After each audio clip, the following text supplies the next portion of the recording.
Hello, everyone, and welcome back to X-Ranger. Before we begin, I thought it would be interesting if each of you could leave a comment indicating which part of the world you're joining us from. Also, don't forget to like and subscribe if you're enjoying the episodes. Now let's get comfortable, relax, and start our program. I grew up on a farm in East Texas, a 200-acre property that seemed endless to my childish eyes. There were pastures, dense forests, and a constant sense of freedom that came from isolation. As a child, I used to play near a ring of trees not far from the main house. It was my favorite place, where I created my adventures without any worries. I remember hearing the sound of the wind rustling through the leaves and the birds singing, and it made me feel safe, as if the whole world was at peace. But one day, while I was running and jumping near that ring of trees, something changed. I can't quite explain it, but I felt as if someone was watching me. It was as if, suddenly, all that natural sound I was used to had faded away. There were no more birds singing, no more wind making noise, just a heavy silence and that strange feeling that I wasn't alone. It was as if there were a pair of eyes on me, following my every move. I looked around, trying to identify what was causing it. That's when I saw a bush that seemed a little out of place. It was large, bigger than normal, and had a strange shape. I moved a little closer, half curious, half scared. It was then that I realized it wasn't just a bush. It had a shape that vaguely resembled a human being, as if it were crouching down, trying to hide. My heart started beating faster, and before I could think straight, the thing stood up. It wasn't a bush, it was something, some being. It was huge. When it stood up, it looked twice my size, covered in thick, dark hair. I couldn't see its face properly, but I knew it was looking at me. I didn't stand there to find out more. I turned and ran as fast as I could towards the house, feeling every muscle in my body work to get me away from there. I could hardly breathe for fear, and each step seemed to echo louder than the last.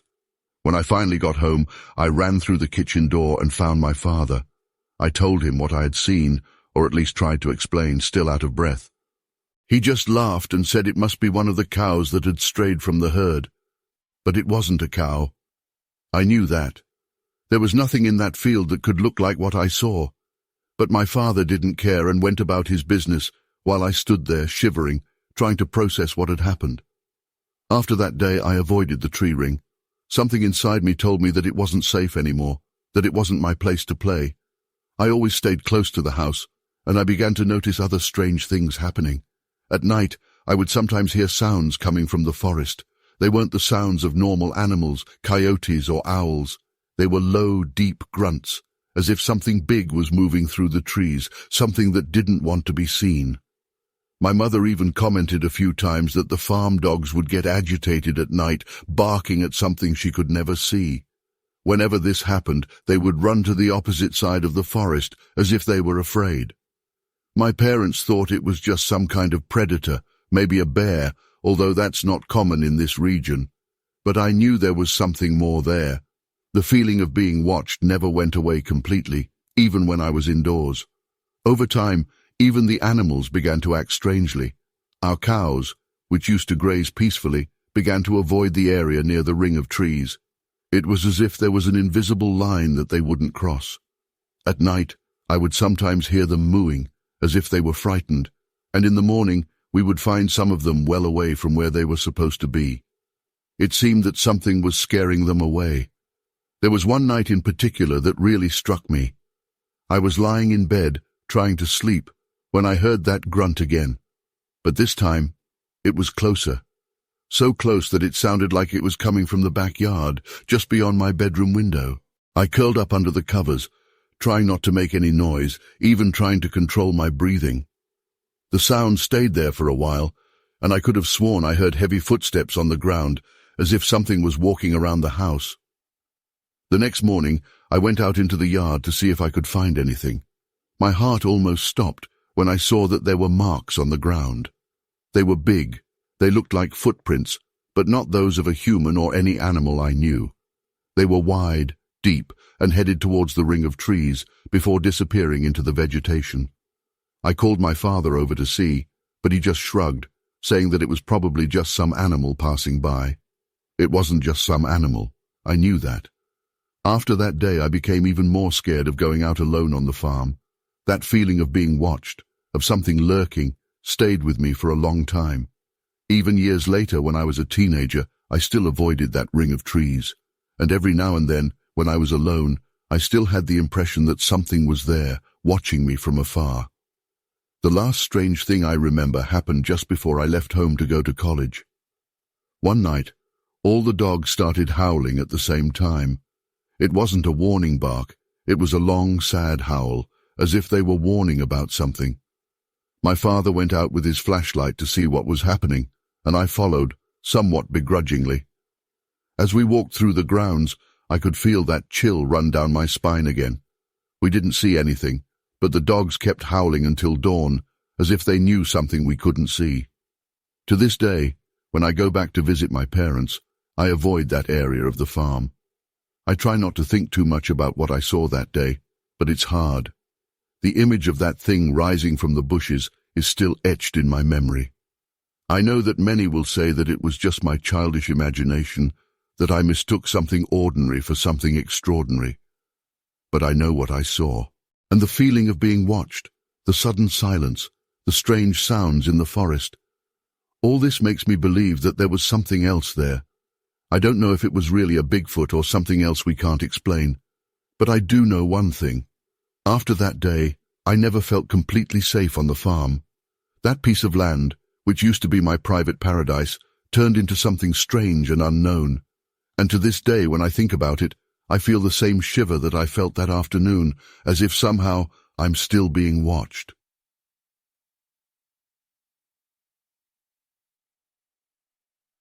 I still feel a chill just thinking about that day at Huntsville State Park. Honestly, I wasn't even planning to share this, but after reading some other posts here, I figured maybe it was time. Maybe someone out there had a similar experience and could help me understand what I saw. This happened a few years back, but it's still as clear in my memory as if it happened yesterday. It was supposed to be a peaceful day. I had my nephew with me. He was about 10 at the time. We had decided to rent a little boat and just float around the lake for a while.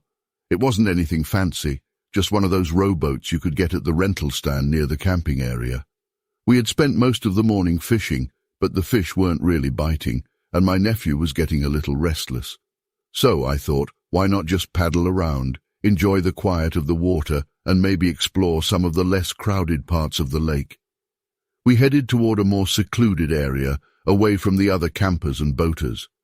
It was a quiet spot, with thick trees lining the shore, the kind of place that feels like it's cut off from the rest of the world. The water was so calm that day, like glass really, and you could hear everything, the rustle of leaves, the distant calls of birds, even the soft sound of the oars moving through the water.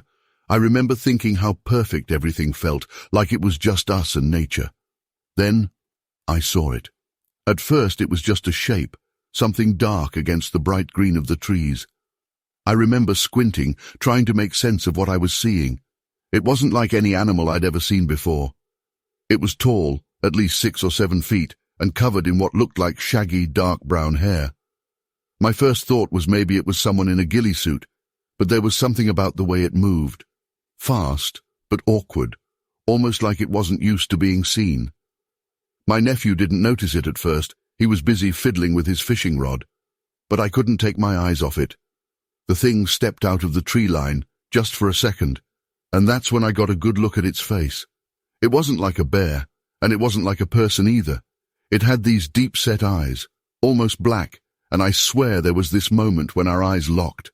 I could see fear in them, which was the weirdest part. It was like it was just as startled to see me as I was to see it. I must have gasped or made some kind of noise because my nephew looked up, and that's when the creature turned and bolted back into the woods. And when I say bolted, I mean it moved fast, faster than any human could, especially through terrain like that. It was gone in a flash, and the only thing left was the rustling of branches and the ripples in the water where I had stopped rowing. I remember my nephew asking me what was wrong, and I just couldn't find the words. I didn't want to scare him, and honestly, I wasn't sure what I'd seen myself. I just told him we were heading back, and I started rowing as fast as I could. My heart was pounding the whole time. Every little sound from the shore made me jump. I kept glancing back, half expecting to see that thing standing there again, watching us. When we got back to the camp, I tried to act normal. My nephew was confused, kept asking why we had to leave so quickly, but I just brushed it off, saying I wasn't feeling well. I didn't want to tell anyone. How could I?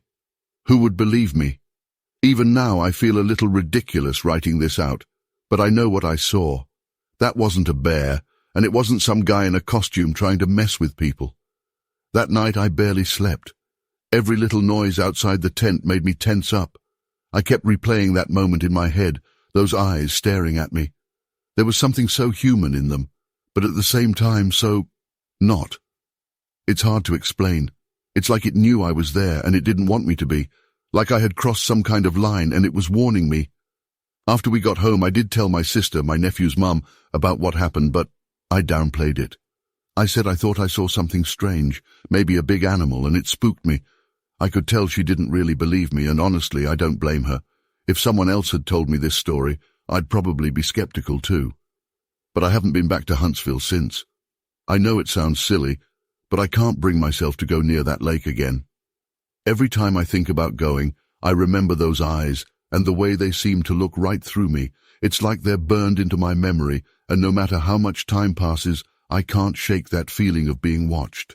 I've read a lot of stories online since then, trying to figure out what it was. Some people say it might have been a Bigfoot. Others think it's just a case of mistaken identity.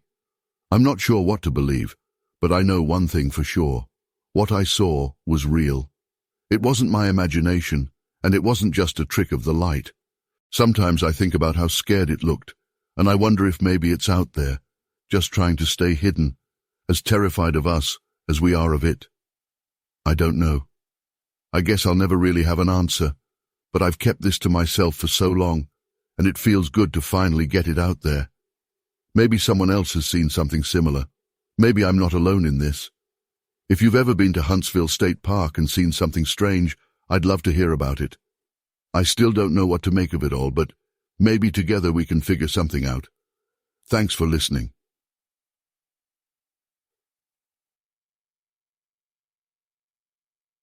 I was never the type to believe these stories about bizarre creatures, but after what happened to me and my friend at Lake Tyler, I honestly don't know what to think anymore. We decided to go fishing there at night, something we did from time to relax. It was around 10 p.m. when we arrived. Everything was very quiet. The only thing we could hear was the sound of crickets and the slight swaying of the water, that kind of calm that makes you forget about life's problems. Everything was normal until, out of the blue, the atmosphere began to change. I'm not sure how to explain it, but I felt a shiver run up my spine. The air became denser, the kind of feeling you get when someone is watching you, you know? My friend Jake also started to get restless. You could see it on his face. He even made a joke about us being watched, but the way he said it made me realize that he wasn't finding it very funny. We kept quiet after that, as if we were both trying to hear something that shouldn't be there. That's when I saw it. On the opposite shore of the lake, there was something big.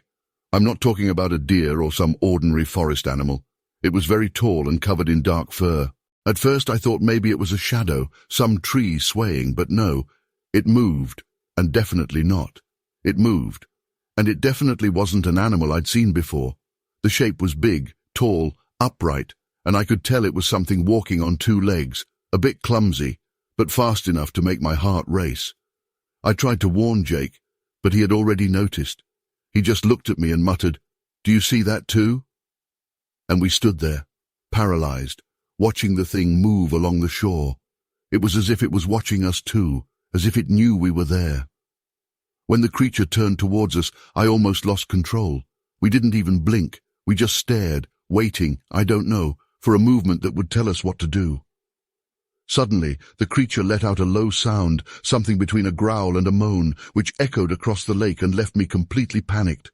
The sensation was one of pure, instinctive fear, as if my whole body was screaming at me to run. Jake and I looked at each other for a second, and without even needing to say anything, we knew. It was time to leave.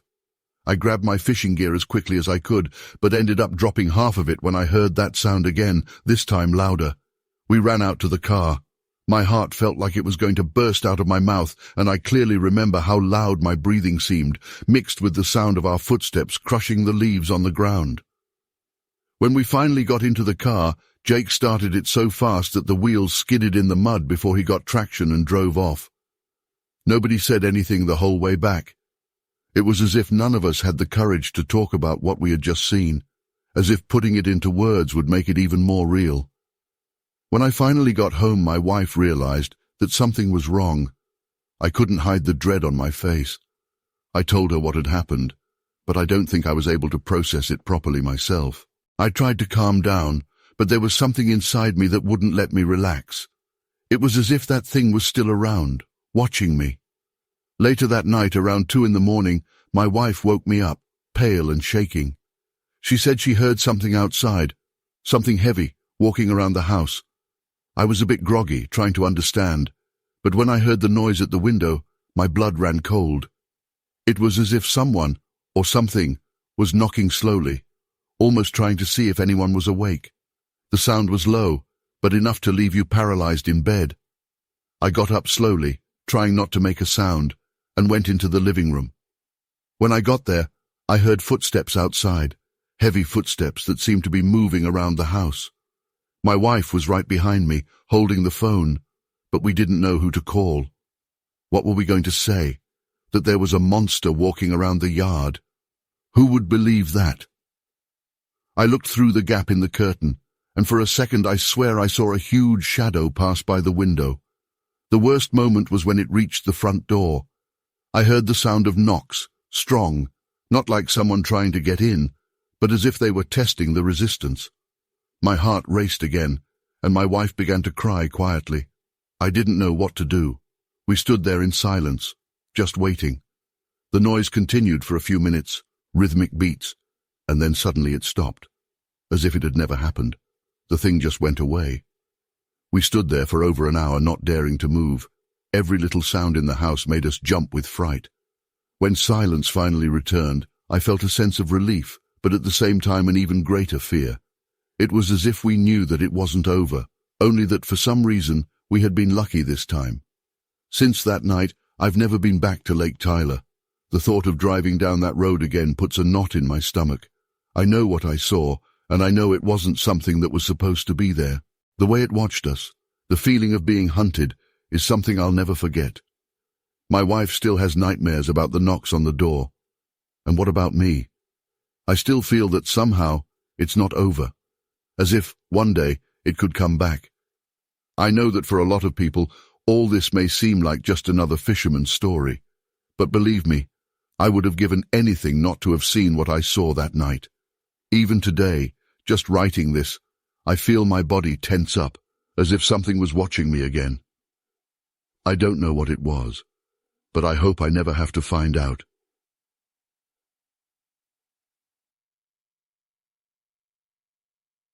I never thought I'd write something like this, but after what happened that summer night in East Texas, I think it's time to share it. Me, my wife, our 2 kids and the dog decided to go camping in an area of forest where my dad used to take us when I was a kid. It's a place that has always given me a sense of peace and nostalgia. We set up our tent near a clearing and made a fire to roast marshmallows. The night seemed perfect, the kind that makes you forget that the world can be a scary place. Everything was peaceful until it started to get really dark. It was around 11 p.m. when we heard a strange noise coming from the forest. It was a scream I had never heard before. It was no ordinary animal, not the howl of a coyote or the bark of a dog. It was something much louder, as if someone was being torn apart. My wife and I looked at each other, and for a moment I thought it was some kind of teenage prank. Just then, the scream was repeated, and this time it sounded closer. The children got nervous, and I tried to calm them down, saying that it was probably just a distant animal. But the truth was that I was getting apprehensive myself. The cry continued, sometimes closer, sometimes further away, and it seemed to circle around our camping area. The dog started barking uncontrollably and refused to calm down. I felt a shiver run down my spine, that feeling that something was watching us. After about 20 minutes of this torment, I was running out of patience and also afraid of what it could be. So I grabbed my rifle, which I had brought just in case, and fired a shot into the air. I wanted anything nearby to get scared and go away. But the shot had no effect. The screaming stopped for a minute, and then, to our surprise, it came back louder and closer, almost like a taunt. My wife whispered that maybe we should leave, but I didn't want to go out in the middle of the night without knowing what was out there. The atmosphere began to change. The air seemed heavier, and a horrible smell began to spread through the camp area. It was an unbearable stench, something like rotten meat mixed with urine. I've never felt anything so nauseating before. The children started crying and begging us to leave. I knew we couldn't stay there any longer, so we decided to take shelter inside our truck, which was parked a few meters away. We locked ourselves in the truck, and that's when it got even stranger. The thing kept circling the camp. With every movement, we could hear heavy footsteps, almost as if someone big was walking through the woods. The dog, who was usually very brave, was curled up on the back seat, shivering. I was trying to understand what it could be. Part of me wanted to believe it was just a stray animal, but another part was sure there was something more. The night seemed endless. The sound of footsteps and the stench persisted. Suddenly something hit the side of the truck, a heavy impact, as if a stone had been thrown. My heart nearly burst out of my mouth. I shone the flashlight around, but there was nothing visible, just the darkness of the forest, which seemed to swallow us up more and more. My wife held my hand, and I could feel the fear in her, the same fear that was gripping me. After hours of tension, dawn finally broke. The screams stopped, the horrible smell faded, and everything fell silent. We slowly got out of the truck, still looking around, trying to understand what had happened. When we got to the place where we had set up camp, we noticed that some of the saplings that surrounded the clearing were broken, as if something had ripped them up with force. There were no clear footprints, but the ground had been turned over, and the smell was still there, faint but present. We dismantled everything as quickly as we could and left the place. On the way home, no one said a word. The children were still scared, and I felt as if I had failed to protect them from something I couldn't even understand. What was that thing? An animal? Someone playing a macabre trick? Or maybe something we can't even explain? Since that day, we haven't been able to return to that place. I've always considered myself a skeptic who doesn't believe in stories about monsters or things like that. But now, after what we've experienced, I have to admit that there are things in those forests that we can't understand. My wife even suggested that it could have been a Bigfoot, but I don't know. I've never been much of a believer in these things. All I know is that whatever it was, it didn't want us to be there. To this day, when I close my eyes, I can still hear that scream, as real as it was that night. We haven't been camping since.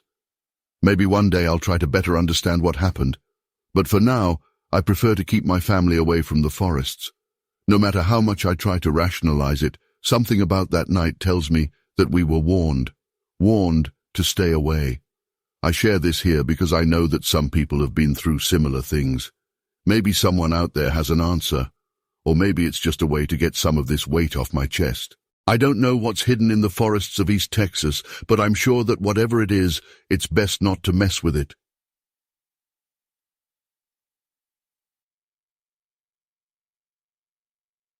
This happened a couple of years ago, during a summer camping trip with my scout troop. I've always loved camping, especially with a bunch of friends, and that year the camp was set up near a secluded lake deep in the woods. It was one of those places that felt untouched by civilization, surrounded by nothing but thick forest, the water barely disturbed except by the occasional bird or ripple from a fish. There were no other campsites nearby, just us and nature. I thought it would be peaceful, until that one night changed everything. It was late evening, just after the sun had dipped below the tree line. I'd gone off by myself to gather some firewood before it got too dark. I didn't stray far, just a few hundred meters from camp, and I could still hear my friends' voices faintly through the trees. There was something about the fading light filtering through the branches that made the forest look surreal. I remember thinking it was beautiful, right before things got weird. I was heading back with an armful of wood when I felt it, that feeling you get when someone's watching you. At first, I brushed it off as just nerves from being alone in the woods, but the feeling wouldn't go away. I turned around, trying to figure out what was making me feel so uneasy. That's when I saw it. There, maybe 30 yards away, just beyond where the underbrush started to get really thick, was a figure. It wasn't moving, just standing there. It was dark, like really dark.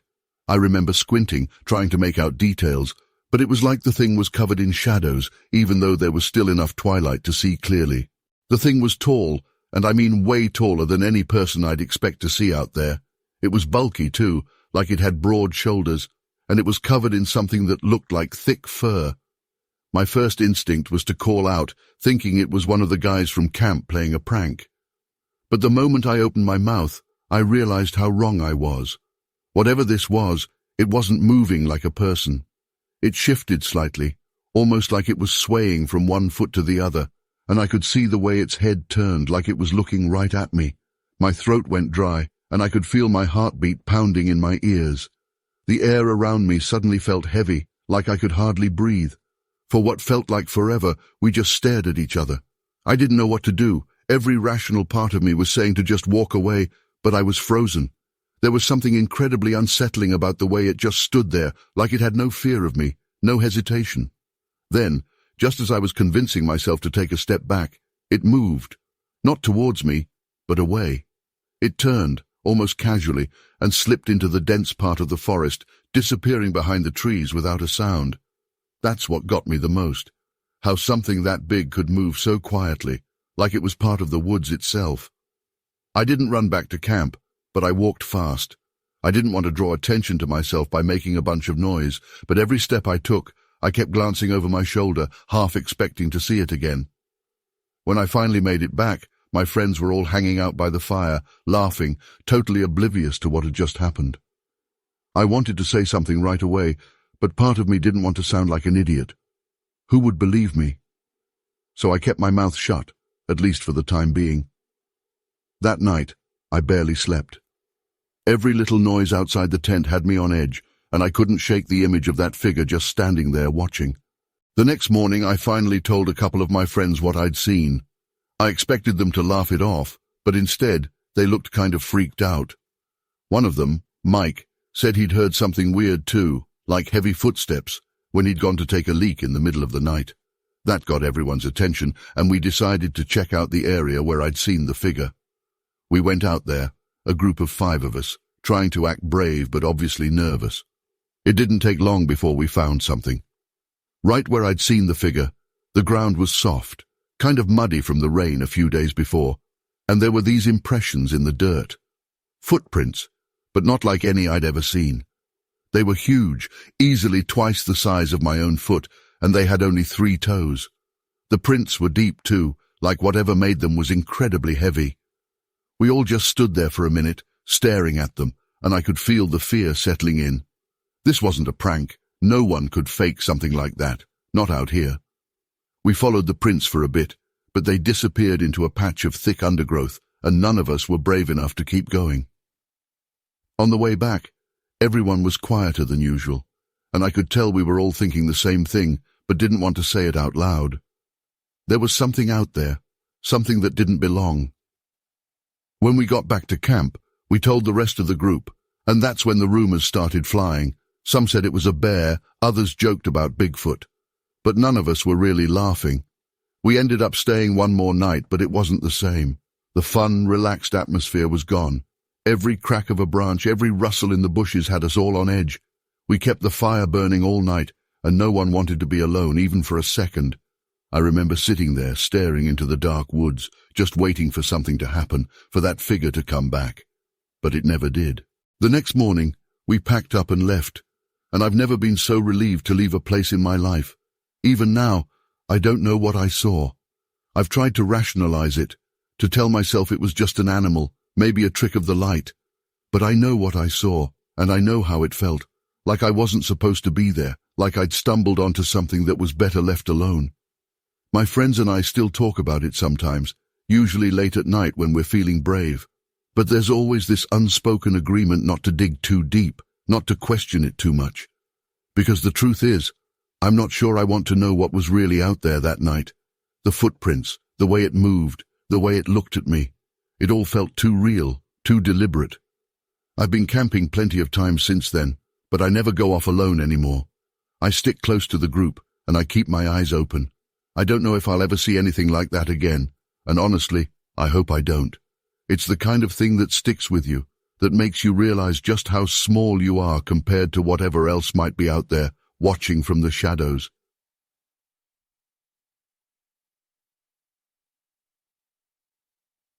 Decades have passed, and every time I close my eyes, I can still smell the damp scent of the forest and feel the shiver that went up my spine. It was 1962. I was 13 years old and part of a group of scouts who decided to go camping in Florida, near a region known for being quiet. The idea was to spend a weekend in the woods, learning to survive, setting up tents, and enjoying that kind of adventure that seems exciting when you're a kid. I remember that afternoon, everything seemed absolutely normal. We had spent the day setting up camp, fetching firewood and cooking marshmallows over the campfire.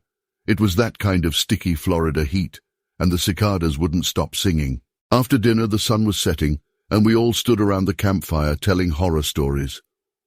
I don't know if it was the theme of the stories or just the darkness that suddenly took over, but the mood began to change. Everything became strangely silent. It was as if the forest had held its breath. That was the first thing I noticed. The cicadas and frogs, which had been so noisy before, suddenly became quiet. One of my friends, Tommy, even made a joke about how the animals must have been scared of the stories. We laughed, but it was a nervous laugh, the kind you make when you feel something is wrong. It wasn't long before the silence was broken by a dry noise coming from the woods, a branch breaking loudly. Everyone turned in the direction of the noise, and that's when we saw it. First, it was just a shadow, taller than any of us. It was hard to see the details because the fire cast more shadow than light, but it was definitely there, standing between the trees, watching us. Someone, I think it was Mike, shouted, "Who are you?" No answer. That's when a branch came flying towards us, hitting one of the tents and knocking down part of the tarpaulin. We all froze. You know that kind of fear that makes your body freeze? This was it. I couldn't move. I looked at my friends' faces and saw that they too were in shock. More branches were thrown, this time falling close to the fire, sending up sparks. It wasn't as if it was missing us on purpose, it was trying to scare us away. When we finally managed to react, everyone started running in different directions, but I couldn't take my eyes off it. The figure moved, not fast but deliberately, as if it were in no hurry. It turned and disappeared between the trees, but the sound of footsteps was unmistakable. Something heavy, very heavy. After a few minutes, we all gathered again near the camp. We were terrified but curious, trying to understand what had just happened. Some of the boys wanted to go back and see, but most of us, including me, just wanted to get out of there as quickly as possible. When the sun began to rise, we decided to explore a little, perhaps to prove that we hadn't imagined everything. It was then that we saw the footprints. They were huge, with clearly defined toes, sinking into the soft soil near where we saw the figure. It wasn't a bear's, that's for sure. It was wide, almost like a human foot, but much bigger. To this day, I can perfectly visualize those marks on the ground and the chill in my stomach I felt when I realized that it wasn't just a figment of our imagination. We didn't talk about it much afterwards. When we got home, the adults laughed, said it was all in our heads, that we must have heard some animal and got scared. But we knew. Me, Tommy, Mike, we all knew there was something there. Something that didn't want us to be there. I remember my friend's eyes when we got back to camp. That kind of look you only get when you see something you can't explain, something that makes you question everything. I'm not going to say it was Bigfoot or any of those other things people talk about. I really don't know what it was. What I do know is that it was real. It was there, watching us, and it clearly didn't want us to be there. For many years, I tried to forget about it, to tell myself that it must have been some kind of animal I didn't know. But deep down, I always knew it wasn't that simple. From time to time, I dream about that night. I dream that I'm back in that camp, with the sound of the cicadas and the warmth of the campfire, and then everything is silent again. Absolute silence. And I know that even before I turn around, it's there, watching me from the darkness. and I wake up with my heart racing, unable to get back to sleep. I've told this story to a few friends over the years, and it's always the same reaction. They laugh. They think it's a prank or a story to scare children. I wish it were. I'd rather think it never happened, that it was just a campfire story that got out of hand. But no matter how much time passes, I always remember those branches, the shadow, the footprints. Maybe I'll never find out what really happened that night in Florida. Maybe it's for the best. I know that, no matter how hard I try to rationalize it, a part of me will always believe that something was there, something that is somehow connected to that forest, something that saw a bunch of kids and decided it didn't want any company. And honestly, that's what scares me the most. Not what I saw, but what I couldn't see. What was hiding in the shadows, just watching us. I guess some things just aren't meant to be understood. I'll never forget that figure among the trees, nor the feeling of being watched by something I couldn't understand.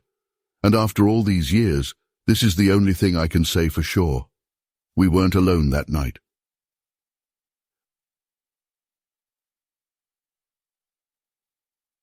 I wasn't really planning to share this, but after seeing some posts here, I figured it might be worth it. This happened to me a few years ago, and it's still the weirdest, most terrifying thing I've ever experienced. I'm a truck driver, and I've had my share of long, lonely nights on the road, but nothing like what I went through that night on the Brooksville highway. It was around 2 a.m., and I was dead tired. I decided to pull over to the side of this quiet stretch just outside of Brooksville. It wasn't a rest stop, just a wide spot where I could park safely and catch a few hours of sleep. There was nobody around, no cars, no lights, just dark woods on both sides and the hum of insects. I remember thinking it was one of those perfect spots where I could get some undisturbed sleep. I leaned back, closed my eyes, and let the engine's low rumble be my white noise. I was drifting off, probably half asleep, when I heard this scraping noise, like something brushing against the side of my truck. At first, I thought it was maybe a branch or an animal, no big deal. But then I heard a heavy thump, like something hitting the side panel hard. It wasn't subtle. It jolted me awake, my heart racing instantly. I turned on the cabin lights and squinted out the side mirror, but it was too dark to see anything clearly. Before I could process what was happening, my entire truck shook like someone was trying to rock it. I'm telling you, it felt like a bad dream. I reached over to grab my flashlight, fumbling because my hands were already shaking. When I shone it out the driver's side window, I saw something that made my stomach drop. There was this huge shadow just outside, and it was moving. It's hard to explain, but I knew right then this wasn't some prank or animal. It was tall, way taller than any person should be, and the shape wasn't right. It was sort of hunched, with long arms that reached lower than they should have. I could see it through the beam of my flashlight, its eyes reflecting back a weird yellowish glow. It had a face, and that's what scared me the most. It looked almost human, but there was something incredibly wrong about it, like a mix of a gorilla and a person, but twisted in a way that gave me chills. Suddenly it lunged at the door, and I heard metal bending. It was yanking on the door handle like it was trying to rip it off completely. My adrenaline kicked in, and I reached over, locking the door. Not that it felt like it had helped much if this thing kept going. The way it was pulling, the whole truck was rocking back and forth. I could feel every movement through the seat. I hit the horn, hoping the loud sound would scare it off, but it barely reacted. I could hear it, breathing or maybe growling. It was deep and guttural, like something I'd never heard before. At that moment, I thought I was done for. All the windows were up, but they didn't seem like they could do much to keep whatever this thing was out. I kept slamming on the horn, and at some point it finally paused. It turned its head, almost like it was distracted by something deeper in the woods. Then, just like that, it let go of the door and took off. Not running, but sort of loping back into the darkness. I watched as its silhouette disappeared into the tree line, and the shaking stopped. I sat there, frozen, for what felt like an hour, but was probably just a minute or two. I didn't dare move, barely breathing, until I couldn't hear anything but my heart pounding and the faint buzz of insects again. I remember trying to rationalize it, to convince myself it was just some wild animal, but nothing fit. It wasn't a bear, and it definitely wasn't a person. I've been around enough wildlife to know the difference. I finally mustered the courage to start the truck, hands trembling, and I drove the hell out of there, not looking back even once. The next day, I tried to explain it to the local authorities when I stopped in town. I was still rattled, and they could tell something had shaken me up. They asked if it could have been a gorilla. Apparently someone mentioned there was a rumor about an escape from some private collection nearby. But that wasn't it. I know what I saw, and this thing wasn't just an animal. It had intelligence in its eyes, something almost aware, and that's what made it worse. They nodded, humored me, I guess, and said they'd keep an eye out. I could tell they didn't believe me, and honestly, I don't blame them. If someone else told me this story, I'd have trouble believing it too. But it happened. I can still hear that growl sometimes when I'm out on the road late at night, alone. The memory hits me out of nowhere, and I feel that same icy fear creeping up my spine. I don't know what it was, and I don't think I ever will. But whatever it was, it's out there. I still drive the same routes, but I don't stop on that stretch of road anymore. I'd rather keep driving all night exhausted than ever risk seeing that thing again. I just hope I was the only one it found that night, and that it's still out there, deep in those woods, far away from anyone else. Sometimes I think about how it just walked away, like it had lost interest. And that bothers me more than anything. What distracted it? Why did it leave? It felt like it had a purpose, and that thought is what keeps me awake when I'm parked on those dark stretches of highway. If you're out there driving those lonely roads, be careful. There are things in the night that we aren't meant to understand.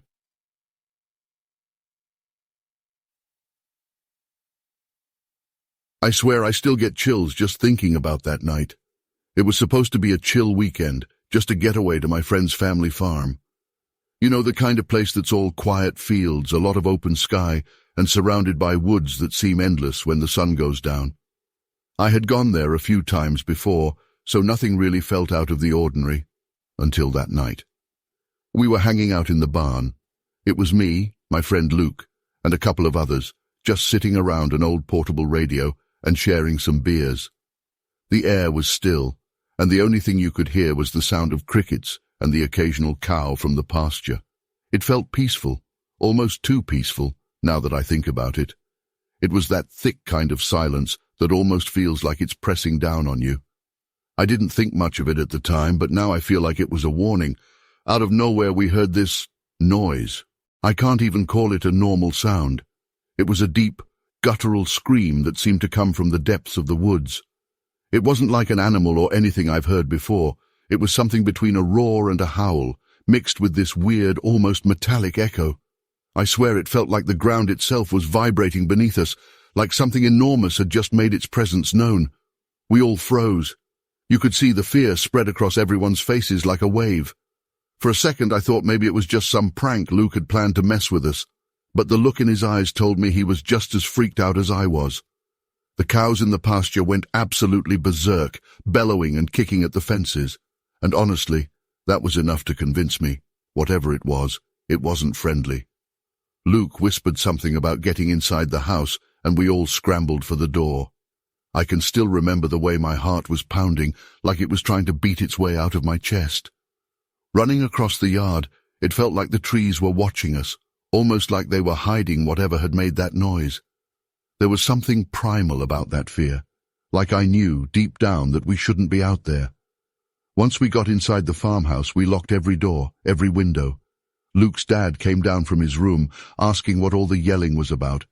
We told him, and he just got this strange, serious look on his face. He didn't say much, just told us to stay inside and not go near the woods at night. It was like he knew something but didn't want to say it out loud, and that just made everything scarier. The rest of the night, we stayed in the living room, barely saying a word. Every creak, every rustle outside had us all on edge. We didn't sleep. How could we? I think we all were just waiting for that scream again, half expecting something to come bursting through the door, but it never did. Eventually the sun came up, and with the daylight, things seemed a little less terrifying. We tried to brush it off, but I could tell none of us were really convinced that it was nothing. A few days later, Luke texted me, saying his dad wanted to check out the spot where we thought the noise came from. I wasn't exactly thrilled about it, but curiosity got the better of me. When we got back out there, everything looked wrong. The ground was torn up, like something heavy had plowed right through it. There were deep gouges in the dirt, almost like claw marks, but too wide and deep for any animal I could think of. Trees were snapped in half, some of them twisted like they were made of rubber. The strangest part was that it looked like whatever did this had moved in a straight line, like it had a purpose. There was no randomness to it. It was as if something was angry and just bulldozed through, not caring about anything in its way. The air felt thick, almost electric, and I had this gnawing feeling in my stomach, like we were being watched, even though there was nothing around that we could see. Luke's dad just stood there, staring at the damage, shaking his head. He muttered something under his breath that I couldn't catch, and when I asked him what he thought it was, he just said, "Best not to ask too many questions around here." That answer was enough for me. We didn't stay much longer after that. I still think about it sometimes, especially when I'm alone at night. It's that feeling of not knowing that really gets to me. I mean, I've heard stories about weird things in the woods, but it's different when you're standing right where it happened, looking at the aftermath. Whatever it was big, it was powerful, and it was angry. And the worst part is, we never heard it again. It just vanished like it was never there. To this day, I can't explain what we experienced. Part of me wants to go back, to try and figure it out, but another part knows that's probably a terrible idea. There's something out there in those woods, something that doesn't want to be found. And honestly, I think it's better that way. If you're ever out in the country, far from everything, and you hear something that shakes you to your core, don't go looking for it. Trust me, some things are better left alone.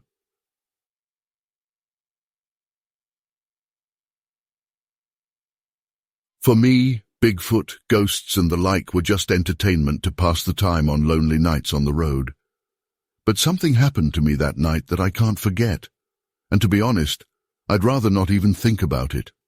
I decided to share it here because maybe someone else has already experienced something similar. It was around 2 in the morning.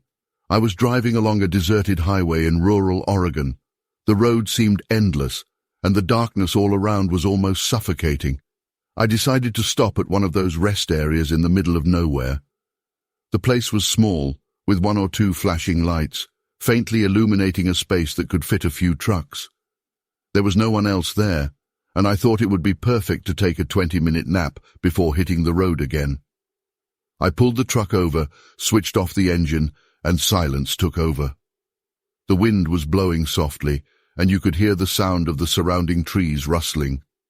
After a long and tiring day, I closed my eyes and let sleep overcome me. But it wasn't long before something woke me up. I heard footsteps. They weren't human footsteps. They were slow, heavy, as if something huge was walking around the truck. The first thing I thought was that it might be a bear. I opened my eyes slowly and my senses were on full alert. I stayed silent, listening. The footsteps came closer and I felt my heart race.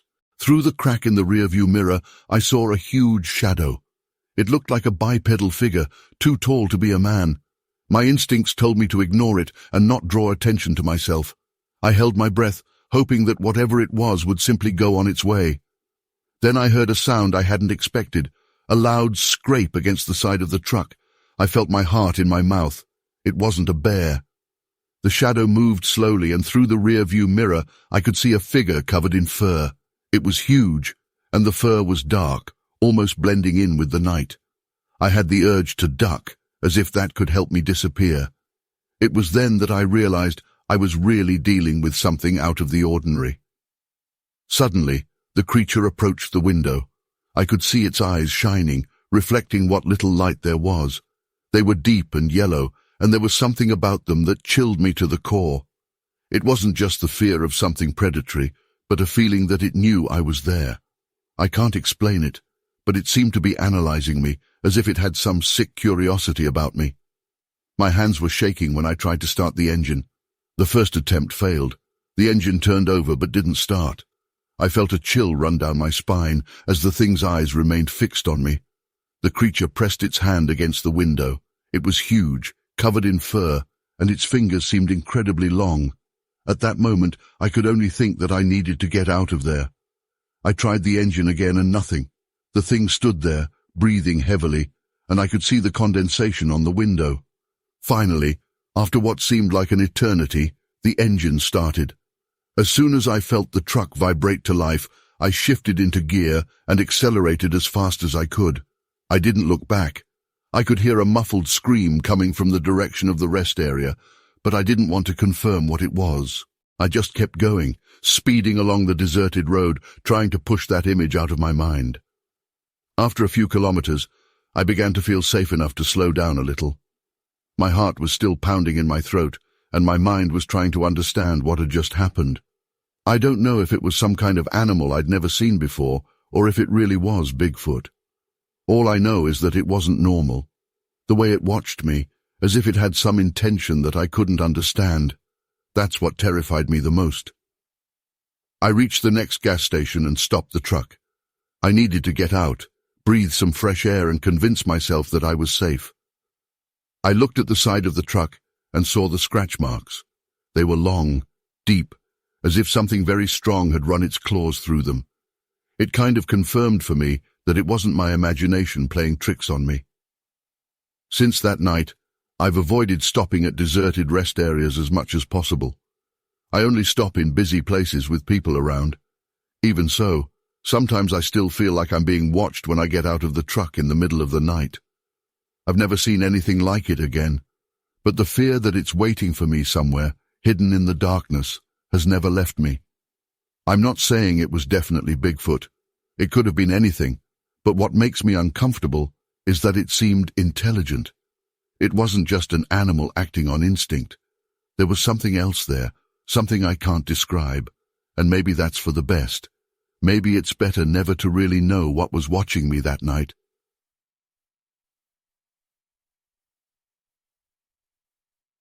I'm an experienced hunter. I've spent years exploring Montana's most remote forests, and nothing gets me down easily.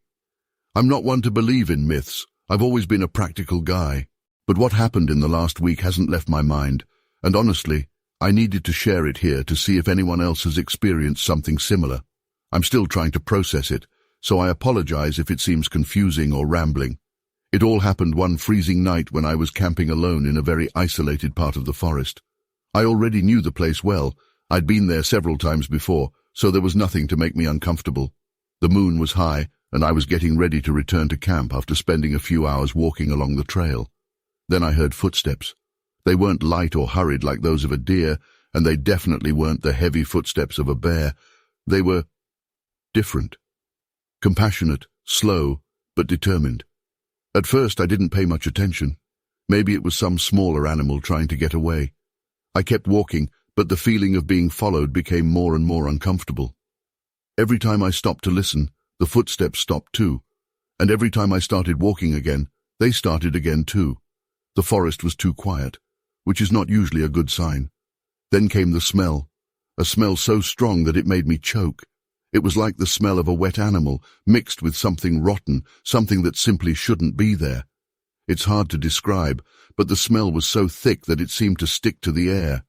I pulled out my flashlight and pointed it at the trees, hoping to see maybe a deer trapped in some bushes or a bear wandering around. Then, for a split second, I saw something tall, much taller than any man, with dark hair. The figure moved quickly between the trees, and I could barely focus my eyes before it disappeared. My heart raced. I tried to convince myself that it was just my imagination, but there was something so real about the sight that I couldn't calm down. I'm not the type to be easily frightened, but this time something inside me told me I'd better get out of there. I started walking back towards the camp, trying to keep calm, but the footsteps continued. Now they were closer, and I could feel a presence. It was as if it was surrounding me, toying with me, testing me. I had never felt so vulnerable in the forest before. No matter how hard I tried to ignore it, I knew I wasn't alone. As soon as I arrived at the campsite, I decided I wasn't going to wait for dawn. I gathered my things as quickly as I could, throwing everything into my backpack. Every second there seemed like an eternity, and the smell was still in the air, making me nauseous. I didn't look back as I took the trail back to the car. I just wanted to get out of that damn forest. The worst thing was that, as I walked, I had the feeling that something was right behind me, just watching me. When I finally got to the car and got in, I closed the doors so fast that I almost broke the lock. I started the engine and drove off without even looking in the rearview mirror.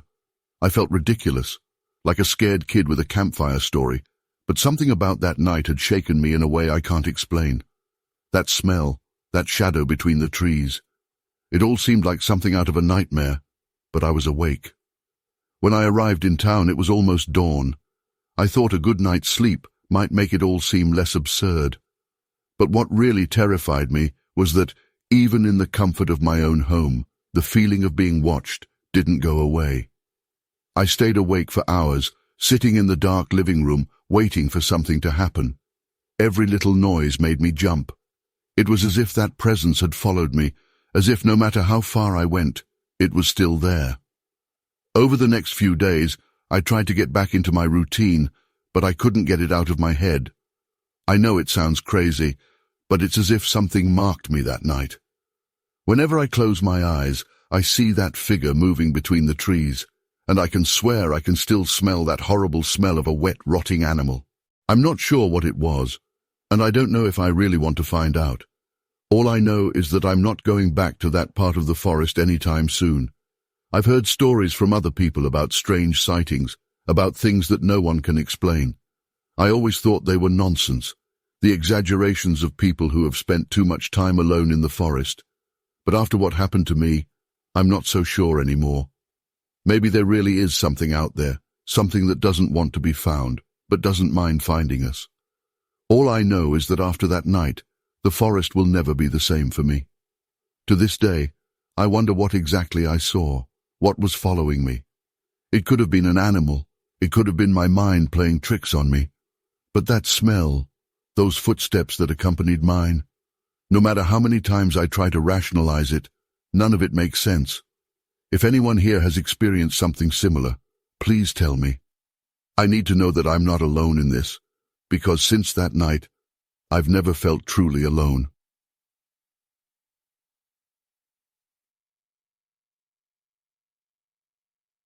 I've never been the type to get scared easily. In fact, camping was always something I did to disconnect and relax. But what happened that night in the mountains of Vermont still gives me the shivers. I'd been there with my friends a few times before, so it wasn't exactly unfamiliar surroundings. But this last time, something was different. Maybe it was the weather, the denser than normal darkness, or the absolute silence that seemed to swallow up any sound, but something didn't feel right from the start. Night had fallen, and everything was quiet, at least until around 2 in the morning.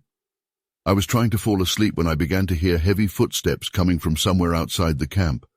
It wasn't like the footsteps of a small animal or a deer. They were slow, steady, almost as if something was watching us, surrounding us. The sound came and went, and with each turn it seemed closer. I held my breath, trying to identify exactly where it was coming from. The footsteps continued, leisurely circling our camp.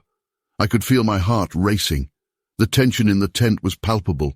I didn't need to look to know that the others were awake too. Suddenly, I heard the zipper of my friend's tent being carefully unzipped, and he turned on a flashlight. That's when we saw that figure moving away, and I'm not exaggerating when I say that it was too big to be a human being. It was as if a gigantic shadow was there, walking calmly. There were no screams, no immediate panic. We were all completely silent, as if we had entered some kind of trance. The thing just walked away, and it didn't seem to be in any hurry.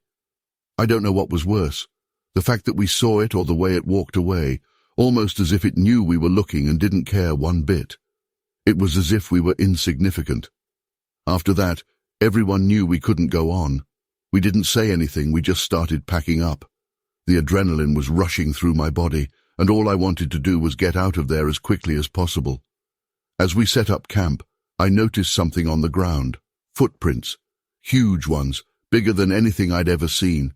They looked almost human, but they were too wide and too deep, as if something with an enormous weight had passed through them.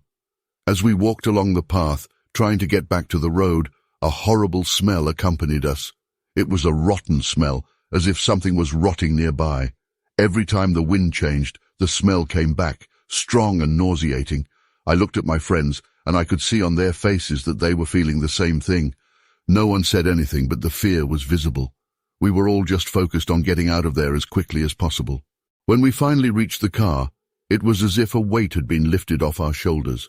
We got in without saying a word and set off. The silence in the car was heavy, and I think we were all trying to process what had just happened. I wanted to ask the others if they had also seen the same thing as me, but something told me it wasn't worth it. We all knew that something strange had happened, and we didn't need to talk about it to confirm it. Since that night, none of us have been back to those mountains. It's not like we made a deal or anything, we just never touched on it again.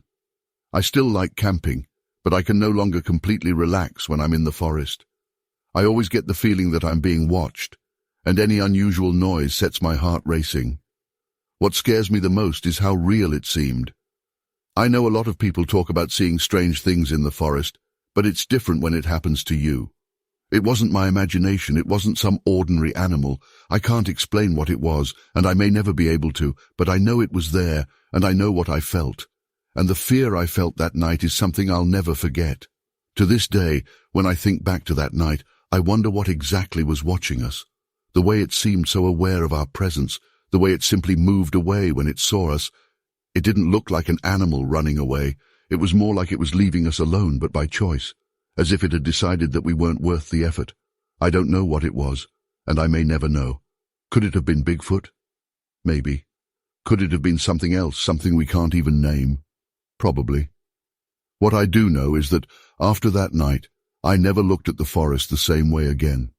And I think all my friends feel the same way. Even though we never talked about it, we all know what we saw, and we all know that it wasn't natural. I still get goosebumps when I think of the footprints, the smell of rot, the footsteps around our tent. It's as if a part of me knows that it's still there, waiting. And maybe that's why I never went back to those mountains. Because deep down, I know that if I go back, I might not be so lucky next time.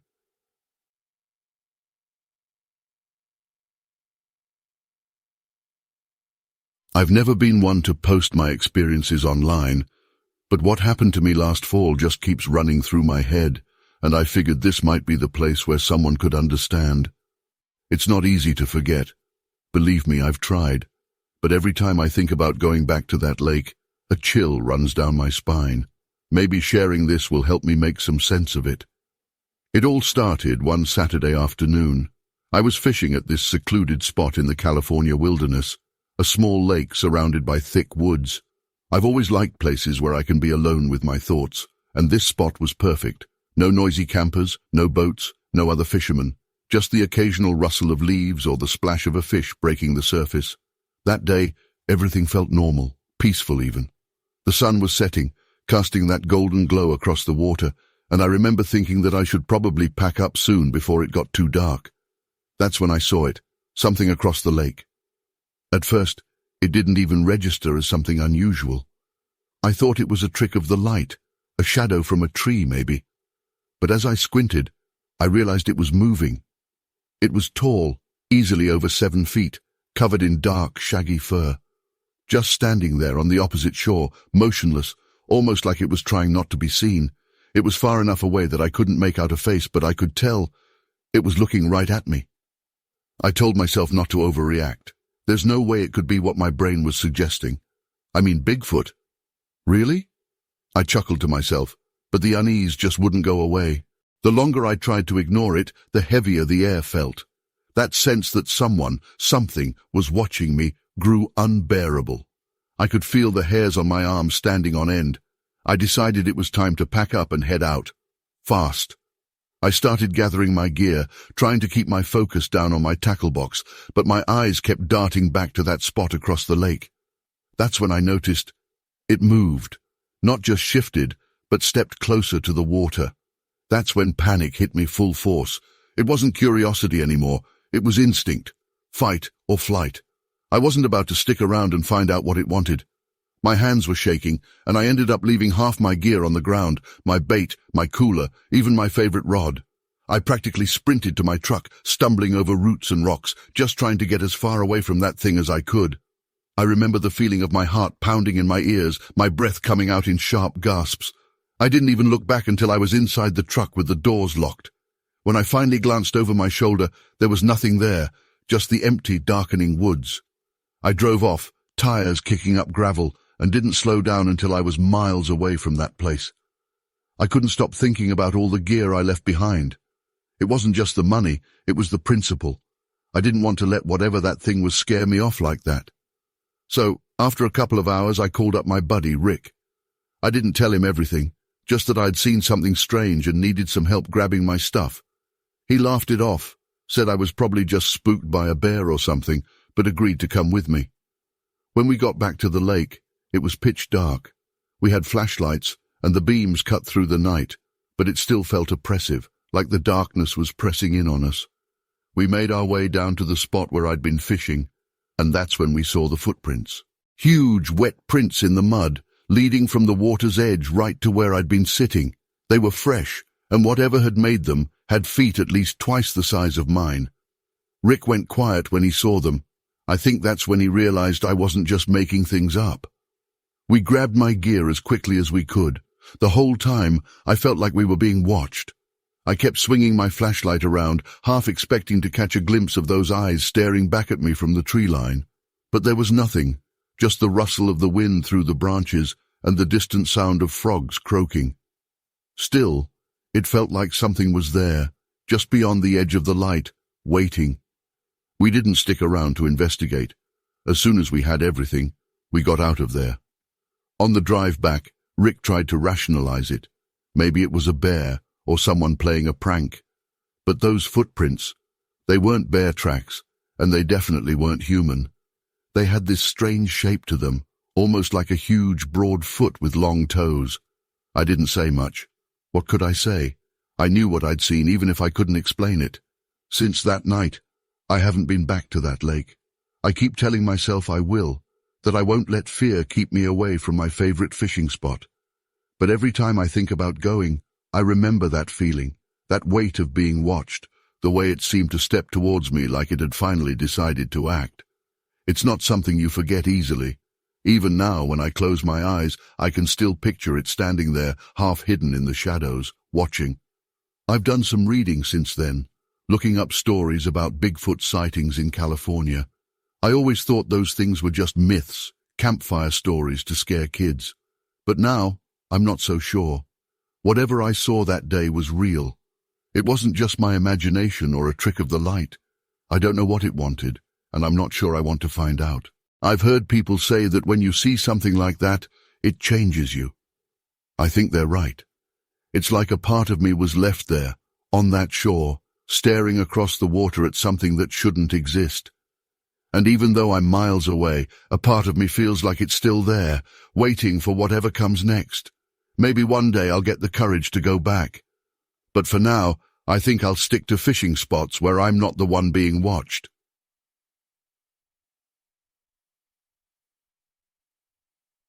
It was supposed to be a normal drive, just a quiet evening, taking a shortcut through that barely used road. You know, the kind of route that saves you a good 30 minutes, especially when all you want is to get home and get some sleep. It wasn't the first time that Jess and I had taken it, and we knew there wouldn't be many cars. It was dark, the moon barely visible behind a thick blanket of clouds, and the headlights were pretty much the only thing illuminating the road ahead of us. I remember Jess had just leaned back in her seat, fiddling with the radio when it happened. Something, and I'm talking something huge, leaped across the road in front of us. 1 second the asphalt was empty, and the next, this enormous dark blur flew through the air and disappeared into the tree line. I slammed on the brakes and we both just sat there for a moment, stunned. My heart was pounding, and Jess looked at me, her eyes wide, like she wasn't sure if she should laugh it off or start freaking out. I mean, it wasn't like anything we'd ever seen before. It wasn't a deer or a bear. This thing had a kind of shape that didn't make sense. Almost human, but way too big. Against my better judgment, I decided to pull over. Jess muttered something about me being crazy, but I think we were both just too curious to drive away without at least trying to understand what the hell we just saw. I grabbed the flashlight I keep in the glove compartment, one of those big ones you use for camping, and we stepped out of the car. The air was cold, and there was this strange, uneasy stillness all around us. I mean, usually, even at night, you'd hear crickets or some rustling in the trees, but it was dead silent. We walked a few feet from the car, shining the flashlight towards the trees. Nothing, just darkness swallowing up the beam. I felt this weird tightness in my chest, like my gut was telling me we shouldn't be there. Jess was standing really close to me, her arms wrapped around herself, and I could tell she was starting to get spooked too.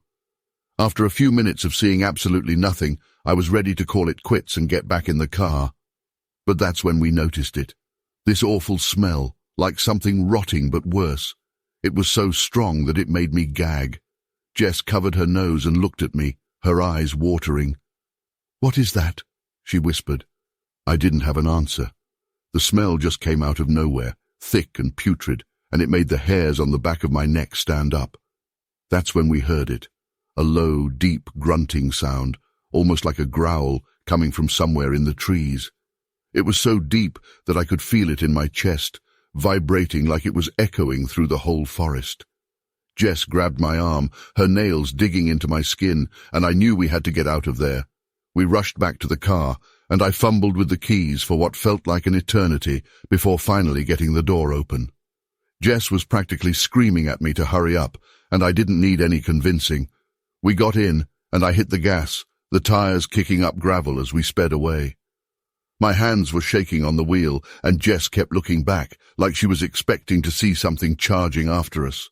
I tried to focus on the road, but that smell, it didn't go away. It felt like it was clinging to us, following us, and the grunting. It wasn't just in the forest anymore.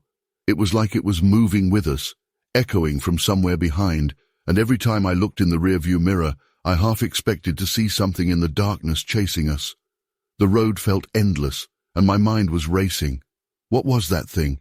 How could something that big move so fast, so quietly? Jess was crying now, her hands covering her face, and all I could do was keep driving, hoping that eventually we'd leave whatever it was behind us. After what felt like forever, the smell finally started to fade, and the grunting stopped. The air felt lighter, and I could finally breathe without feeling like I was going to throw up. I didn't slow down until we reached the main road, and even then, I kept glancing in the mirrors, just to make sure we weren't being followed. Jess didn't say anything for a long time, and neither did I. What could we even say? We both knew that whatever we saw, whatever we heard, wasn't normal. It wasn't something you could just explain away. We got home that night and we didn't talk about it. Not really. I think we were both too scared to even acknowledge it, like saying it out loud would make it real.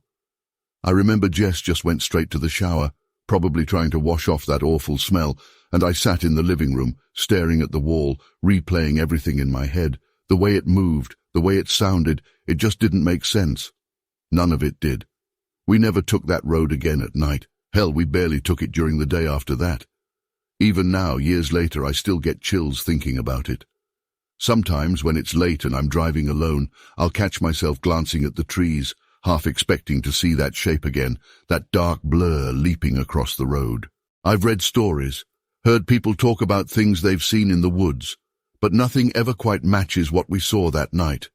I don't know if it was a Bigfoot or something else entirely, but whatever it was real, and it was out there, watching us. I think the worst part is not knowing what it was or why it was there, not knowing if it's still out there, somewhere, waiting. I've tried to rationalize it, to tell myself it was just an animal, that we were just tired, that our minds were playing tricks on us. But then I remember the smell, the sound of that growl, the way it felt like we were being hunted. And I know that whatever it wasn't just in our heads. I don't expect anyone to believe me.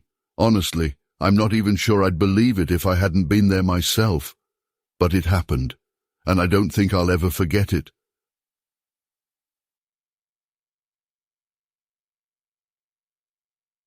I always thought that nothing could really scare me on night patrols. I've seen it all. Coyotes, deer, even the occasional bear. It was part of the job, and after years in this life, nothing seemed new to me. At least, that's what I thought. Until that night. I'm not sure how to start explaining this, but I'll try to be straightforward. Not because I want to tell you about it, but because I need to get it off my chest somehow. It was an ordinary patrol night, the kind of night when all you can think about is following the routine, counting down the minutes until the shift is over and you finally get home. Everything was absurdly quiet, quieter than usual. There was no wind, the insects were silent, and only the sound of my own footsteps accompanied me. As I walked along the trail, a strange sensation grew, something like I was being watched. I know that sounds cliché, but that's exactly how it happened. I felt the hairs on the back of my neck stand on end, and I stopped for a second, trying to understand what was different. That's when I saw it. Something moving, right in the corner of my peripheral vision. It was fast, a dark blur that seemed to disappear as soon as I tried to focus on it. At first, I thought it might be a deer, maybe a wolf. But something didn't fit. I took out my flashlight and pointed it where I thought I saw the movement. The beam of light pierced through the trees, creating long shadows and making my heart race faster than I expected. Right there, in the soft, leaf-covered earth, I saw the footprints. Big, fresh ones. So big that I had to stop and really look to be sure of what I was seeing. They were like human footprints, but disproportionate in size. The strangest thing was the smell. A strong smell, something between a wet animal and rotting garbage. I've never smelled anything like it before. That smell made me instinctively take a step back. Something wasn't right there. I decided to get a little closer. I wanted to understand what it was. But as I took a few more steps, I heard a sound. A growl. Low, deep, almost like a grunt coming from the depths of the earth. It was so heavy that I felt it in my chest before I even heard it clearly. The flashlight shook in my hand and I instinctively froze, trying to hear anything else. My heart was beating so loudly it felt like it was going to explode. Then something moved, something big. I heard branches breaking and the sound of heavy footsteps moving quickly away. I aimed the flashlight, but all I saw was swaying trees and darkness closing in again. It didn't look like just any animal. It was very fast and very quiet, considering how big it must have been. My instincts screamed at me not to go any further. I decided to go back to my vehicle and leave that entry in the report, but I was brief. I didn't want to go into details. I didn't want to give my colleagues ammunition to start making fun of me, talking about Bigfoot or things like that. It was a basic report, something about strange footprints and unusual movement. Nothing that would compromise me. But honestly, that night hasn't left my mind. A few days later, I had to patrol the same area. During the day, things seemed more normal. Sunlight always makes things less scary, you know. But something was still wrong. As I walked around the area, I began to notice some trees. Several were bent at strange angles, as if something with absurd strength had deliberately bent them. I'd never seen anything like it before. They weren't just trees blown over by the wind or something natural. They were bent, like toys. And then I found the tracks again. This time, they ended out of nowhere, literally out of nowhere. They started in a muddy part, and after a few meters, disappeared as if the thing had simply taken off or dematerialized. I stood there for a few minutes, trying to understand what could have happened, but it didn't make any sense. There were no broken branches above, no drag marks, nothing to suggest where it had gone. After that, I began to avoid that part of the forest on my nightly patrols. I know it sounds cowardly, but something about that place just makes me want to stay as far away as possible. I'm not one to believe in legends or anything like that, but it's as if, in that particular spot, the forest is alive in a different way, as if something was watching me, waiting for me to let my guard down. To this day, I don't know what it was. I haven't told many people, and the few who know have laughed or said I was exaggerating. Maybe they're right. Maybe they're not. All I know is that even now, when I think about that night, I still get that chill down my spine, that feeling that something was hunting me, toying with me, and that's it. I avoid that place. It's as simple as that. I don't ask questions. I don't want answers. Whether it's a matter of instinct or pure paranoia, I don't know. But something tells me that whatever is in that part of the forest, it doesn't want to be found.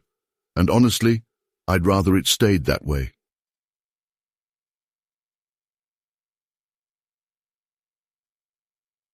It was supposed to be a quick walk on the trail behind my house, nothing too out of the ordinary. I've always felt comfortable in the woods, My little rural property is surrounded by them, and nighttime walks were kind of my way to unwind. But I guess that sense of security can betray you, and it did for me. It was around 9 p.m. when I decided to take the path. It wasn't too dark yet. The moon was out and gave enough light to see where I was going. I could hear the usual night sounds, crickets, distant hoots from an owl, branches rustling softly in the wind, but somewhere along that trail I started to feel off. It's like the air changed, like it got heavier around me. You know that gut feeling that tells you something isn't right? Yeah, that. I brushed it off at first, told myself it was just my imagination. But then I heard it. Footsteps. Not mine, but something behind me, following in the same rhythm I walked. My first thought was that maybe a deer had wandered too close, but this felt different. The steps were heavy, deliberate, matching my pace almost perfectly. I picked up my speed, and to my horror I heard it, whatever it was, speeding up too.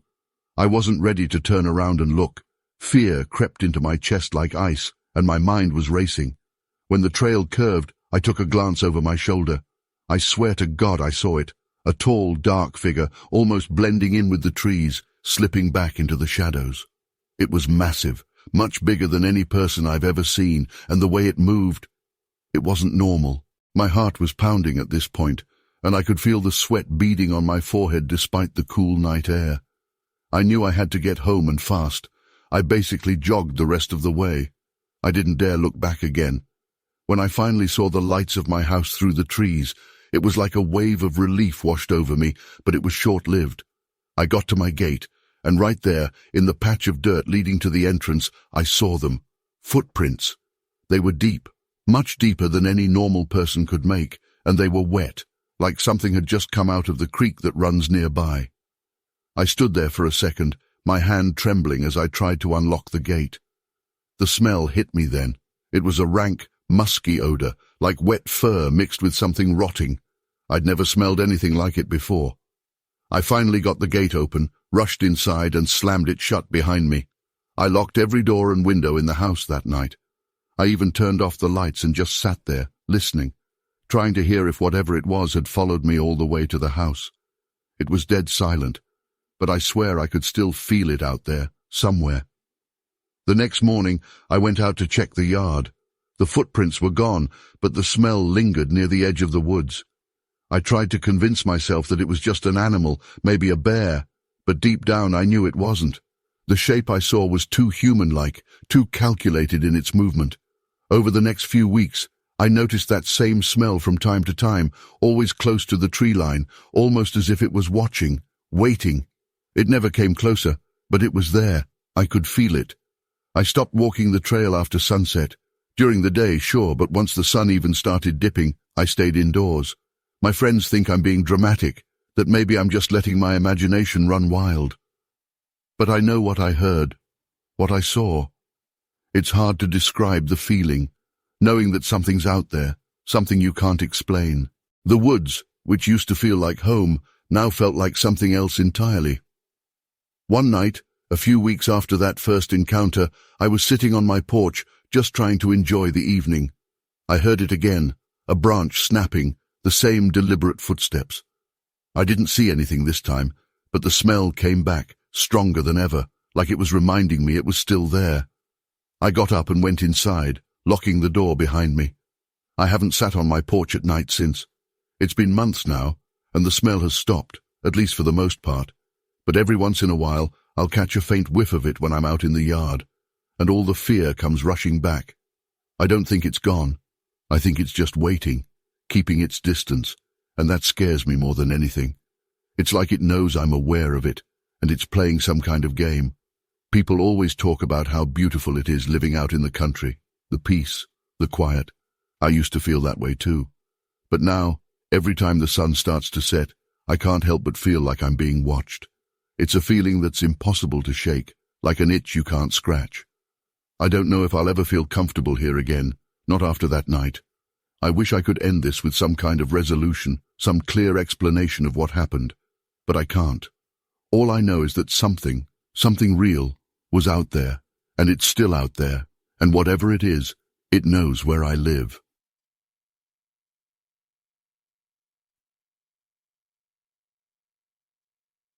I still get chills just thinking about that weekend in Pennsylvania.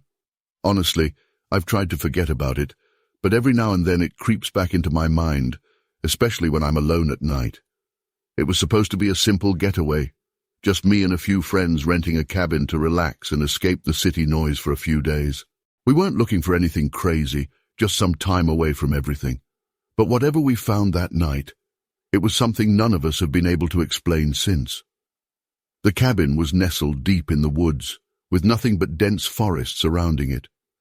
We got there around late afternoon and everything seemed fine. It was rustic, but had electricity, running water, the essentials. There was something so calming about being isolated like that. We grilled some food, had a few beers, and by nightfall we were sitting on the porch, chatting under the stars.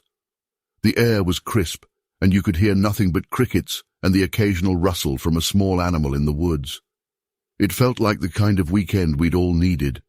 It was around midnight when things started getting strange. We were inside by then, playing cards and joking around, when suddenly we heard something heavy outside. I'm not talking about a raccoon or a deer. This was something large, something that moved with purpose. Heavy, deliberate footsteps, almost like someone or something was circling the cabin. We all went quiet, trying to listen. It wasn't just footsteps.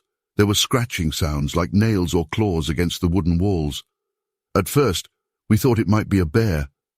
I mean, it's the woods, right? But the thing was, bears usually keep to themselves, and this felt intentional, like it was trying to get our attention. I could see the fear in everyone's eyes. Mark, one of my friends, decided to turn on the porch light, just to see what was out there. The second the light flicked on, we saw it, a huge figure covered in dark hair, just at the edge of the clearing. It was tall, way taller than any person, and it just stood there for a split second before leaping into the tree line. The speed at which it moved was unnatural. We all just kind of stood there, frozen, processing what we had seen. It wasn't a bear. It wasn't a person either. It was something else, something I can't quite put into words. None of us spoke for what felt like an eternity. The silence was broken only by Mark muttering, "What the hell was that?" No one had an answer. We were all too freaked out to even think about going outside to check.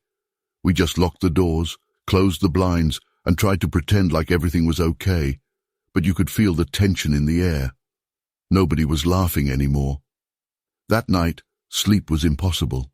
Every little noise, the wind, branches creaking, made my heart race. I kept picturing that figure at the edge of the clearing, those eyes reflecting the light just before it disappeared. At some point, I must have dozed off, because I remember waking up to the early morning light streaming through the windows. It was quiet again, almost too quiet, like the forest itself was holding its breath. When we finally stepped outside, we found the evidence. There were these huge footprints in the mud around the cabin, much larger than any human foot, and definitely not a bear's. They had this weird shape, almost like a person's foot but wider, with longer toes. And then we noticed the trees. Some of them had deep, fresh gouges, as if something had clawed at them with immense force. The air smelled off too, like something rotten, a mix of wet fur and decay. It was nauseating. We didn't say much to each other as we packed up. Nobody had to suggest it. It was like we all silently agreed that we needed to leave.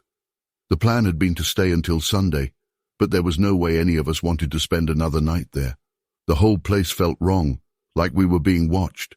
Even as we loaded the car, I kept glancing back at the tree line, half expecting to see that figure again, just standing there, hidden in the shadows. The drive back to the city was eerily quiet.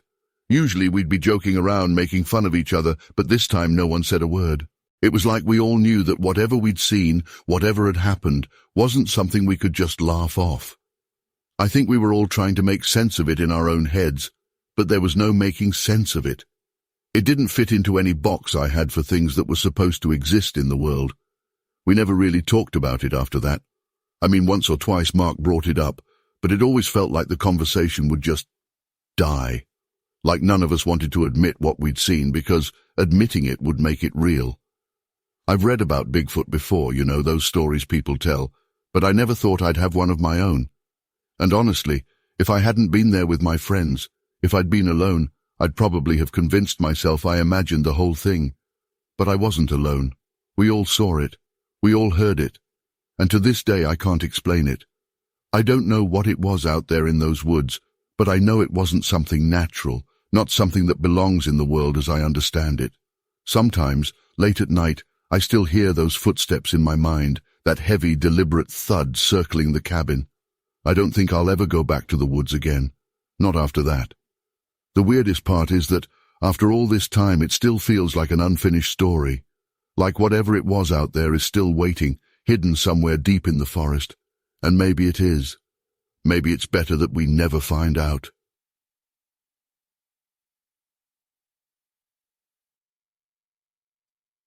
I swear I didn't think I'd ever be writing something like this online, but after reading a few similar stories here, I figured maybe I'm not alone. This happened to me about 3 winters ago, and honestly, it still gives me chills just thinking about it. I live in a pretty remote village way up north, one of those places where neighbors are a mile away and the silence is almost deafening in the winter. It's peaceful, but it's also the kind of place where weird stuff can happen and no one would be around to witness it. It started one morning, just as the first real snow of the season had blanketed everything. I remember waking up and feeling that crisp cold in the air, the kind that makes you think twice before stepping outside. I grabbed my coffee and looked out the kitchen window, just enjoying the quiet when I noticed something odd. There were these enormous footprints in the snow, circling the house. Not just a straight line either, literally circling like someone or something had been pacing around all night. They were way too big to be human, and I mean way bigger than any boot I've ever seen, maybe twice the size of my own foot, and I wear a size 11. At first I tried to brush it off. You know, probably just some weird effect of the snow melting or maybe a prank, though I had no idea who would hike all the way up to my place just to screw with me. I convinced myself it was nothing, but I couldn't shake that feeling, the one that makes the hairs on the back of your neck stand up. The tracks didn't lead away from the house, they just circled and then seemed to vanish near the tree line. Something about that just didn't sit right with me. As the day went on, I kept trying to distract myself, but I found myself glancing out the window every hour or so just to check. By late afternoon, clouds started rolling in, and it got dark real fast. I decided to settle in early, threw some logs in the wood stove, and tried to lose myself in a book. But the whole time, I couldn't shake this feeling that I was being watched. It sounds cliché, I know, but it was like an itch in my brain. I kept glancing at the windows, half expecting to see a face pressed up against the glass. It was sometime after midnight when I heard it. A heavy thud against the side of the house. Not like a branch falling, but more like something, or someone, hitting the wall with real force. My heart jumped into my throat. I tried to tell myself it was just the wind, but then it happened again. And this time I heard this low, almost guttural growl. It wasn't a dog, not a bear either. It was something else, something that I can't quite put into words. The sound had this depth to it, like it came from something massive. I crept to the window. My hands were shaking so bad I could barely pull back the curtain. I didn't dare turn on a light. I just peeked through a tiny gap, trying to stay hidden. What I saw, well, I didn't really see it, not clearly. There was this shadow, tall and broad, moving just at the edge of the tree line. It was huge, and it seemed to move with this unnatural fluidity, almost like it was gliding. I couldn't make out any details, but I knew whatever it wasn't something that should have been there. My stomach turned, and I ducked down, hiding beneath the window. I stayed like that for what felt like hours, just listening. I could hear it moving around the house, those heavy footfalls crunching in the snow, and every now and then a low rumble that almost sounded like a chuckle, like it knew I was scared out of my mind. I've never felt so helpless in my life. My shotgun was in the other room, but there was no way I was going to move.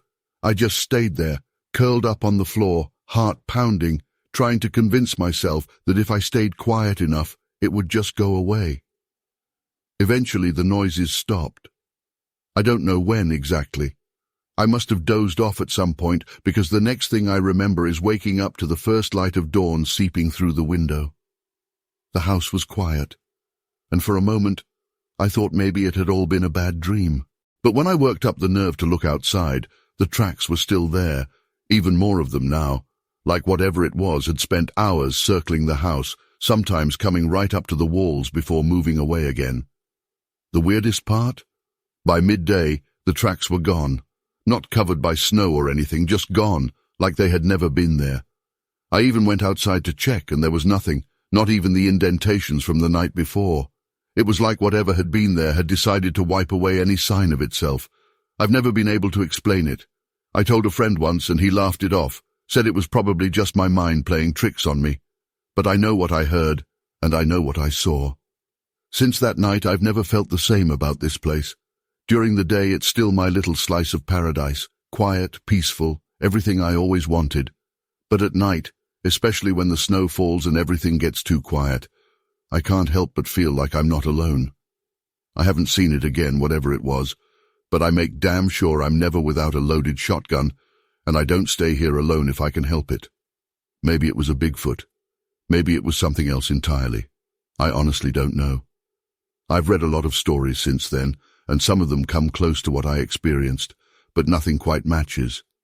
All I know is that it was real, and it was here, right outside my house.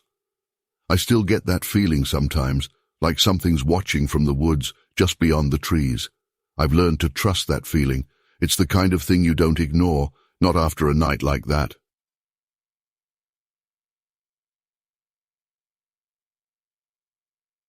I don't usually share stuff like this, but it's been gnawing at me for years. It happened during a hunting trip in the north of Minnesota, and honestly, I still don't know what the hell we ran into that day. I went with 3 friends, Tom, Dave, and Mike. We were just looking to spend a long weekend in the wilderness, taking a break from everything. We picked a spot way up north, remote enough that we wouldn't run into anyone else.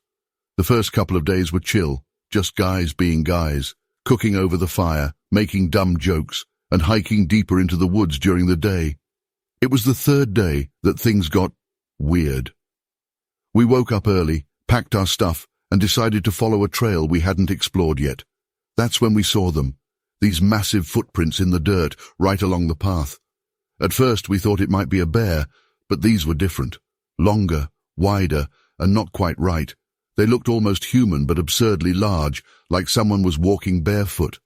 Tom tried to joke it off, saying it was probably some local playing a prank. We laughed, but there was this weird tension that settled over us. I don't know, something about those prints didn't sit right with me. We kept moving, trying not to let it bother us. But about an hour in, we started hearing rustling off the trail, in the dense woods to our right. It wasn't just a squirrel or something small. Whatever was moving out there was big. Dave yelled out, trying to scare it off, and for a second everything got quiet. Too quiet, It was like the whole forest just went still. No birds, no wind, nothing. Then out of nowhere, a rock came flying out of the trees. Not a pebble. This thing was huge, like the size of a grapefruit. It landed just a few feet away from us. We all froze. None of us could see anything out there, just thick trees and shadows. Mike tried to brush it off, saying it was probably a freak accident. Maybe a branch snapped, something rolled downhill. But I could see it in his face. He didn't believe that any more than the rest of us did. We kept moving, but we were on edge. Every little sound made us jump. Then, more rocks started coming, one after another, crashing through the branches, hitting the trail around us. It was like something was deliberately messing with us, like it wanted us to be scared. Tom lost it a bit, started shouting into the trees. "Hey, knock it off!" he yelled, his voice cracking just slightly. I remember that crack, because it made me realize we were all genuinely freaked out. But there was no answer, just silence, then a low, guttural growl. I've heard animals growl before, but this was different. It sounded almost intentional, like something warning us. It wasn't close, but it was deep enough that it felt like it was vibrating in my chest. We all looked at each other, and without saying a word, we decided it was time to head back. The walk back to camp felt like it took forever. We didn't talk much, just kept our heads down and moved. When we finally got back, it looked like a tornado had gone through our stuff. The tent was torn down, our bags were rummaged through, and there were those same massive footprints all around the camp. Mike's face went pale, and Tom just kept shaking his head like he was trying to convince himself this wasn't really happening. Dave muttered something about getting the hell out of there, and none of us argued. We packed up in record time. I don't think I've ever moved so fast in my life. We were scared, but more than that, it felt like we were being watched, like there were eyes on us from somewhere just beyond the tree line. That's the part that still gets to me, that feeling of being hunted. We practically sprinted to the truck, and as soon as we were all in, Tom floored it down that bumpy trail, not caring if we hit every pothole along the way. We didn't talk much on the ride back either. What was there to say? None of us could explain it. And trying to put it into words just made it all seem even more unreal. That night, back at my place, I couldn't sleep. Every time I closed my eyes, I saw those footprints, heard that growl echoing in my head.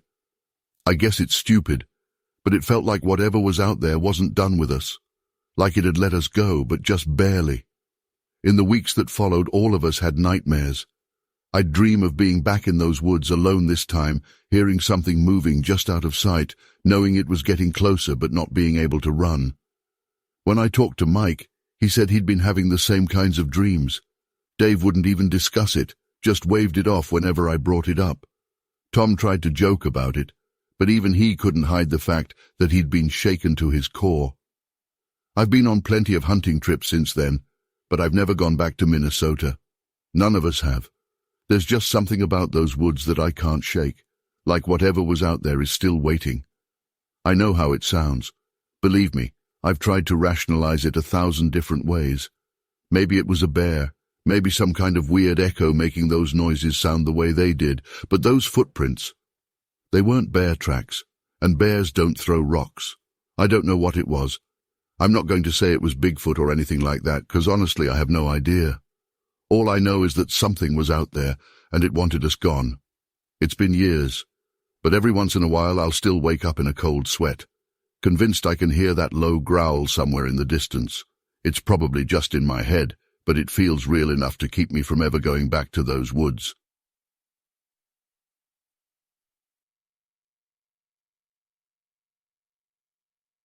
All right, I need to share this. It's been eating me alive since it happened, and maybe getting it out will help. This happened a couple of months ago, during my night shift at the parking lot. I'm not someone who's easily rattled. Years of working night shifts tend to dull your senses to strange noises or weird people. But that night, something happened that still makes my skin crawl just thinking about it. It was around 2 a.m., that dead part of the night when most of the world is asleep. The kind of time where even the wind sounds louder than it should. I was at my little guard shack, sipping on some cold coffee and watching the security camera monitors. It's a boring job, honestly, but at that time, something flickered on one of the screens. I squinted at it, thinking it was just a glitch. You know, the cheap cameras we use tend to do that sometimes. But then I saw it, a tall, dark shape just outside the edge of one of the cameras. It was standing still, almost blending in with the night. I kept staring at the monitor, waiting for it to move, trying to convince myself it was just a shadow. But it wasn't. It was definitely a figure, tall, really tall. Taller than any person I'd ever seen, and way bulkier. The weird part was that it didn't look like a person. There was something off, something that felt wrong. The way it moved, or rather the way it didn't move, just standing there as if it was watching the camera, gave me this deep sense of unease. My instinct screamed at me that something was seriously messed up.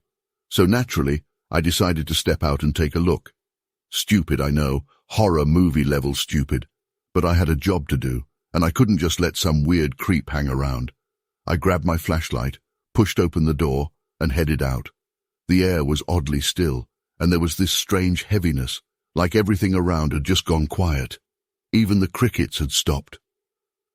I walked towards the part of the lot where I'd seen the shape, trying to keep my breathing steady. When I got there, nothing. No one was around. I scanned my flashlight back and forth, and I was just about to chalk it up to my tired brain playing tricks on me when I noticed the ground. There were footprints, big ones, way bigger than any shoe size I'd ever seen. They were deep, pressed into the mud, and they led off towards the tree line at the edge of the lot. My stomach did this weird flip, and I suddenly felt very, very alone. I should have turned back then, but something, curiosity or maybe just sheer stubbornness, made me follow the prints to the edge of the forest. I didn't go in, though. I wasn't that dumb. I just stood there, flashlight pointed at the dark trees, and that's when I caught it, a smell. It was like something had died, rotting and sour. It hit me out of nowhere, and I almost gagged. The smell seemed to come from everywhere and nowhere at the same time. I backed up, fast. My instincts were screaming at me that I was in danger. I turned and hurried back to the guard shack, locking the door behind me. My heart was pounding, and I could feel sweat trickling down my back. I went straight to the monitors, rewinding the footage from earlier. I needed to see if I was losing my mind, or if there really had been something there.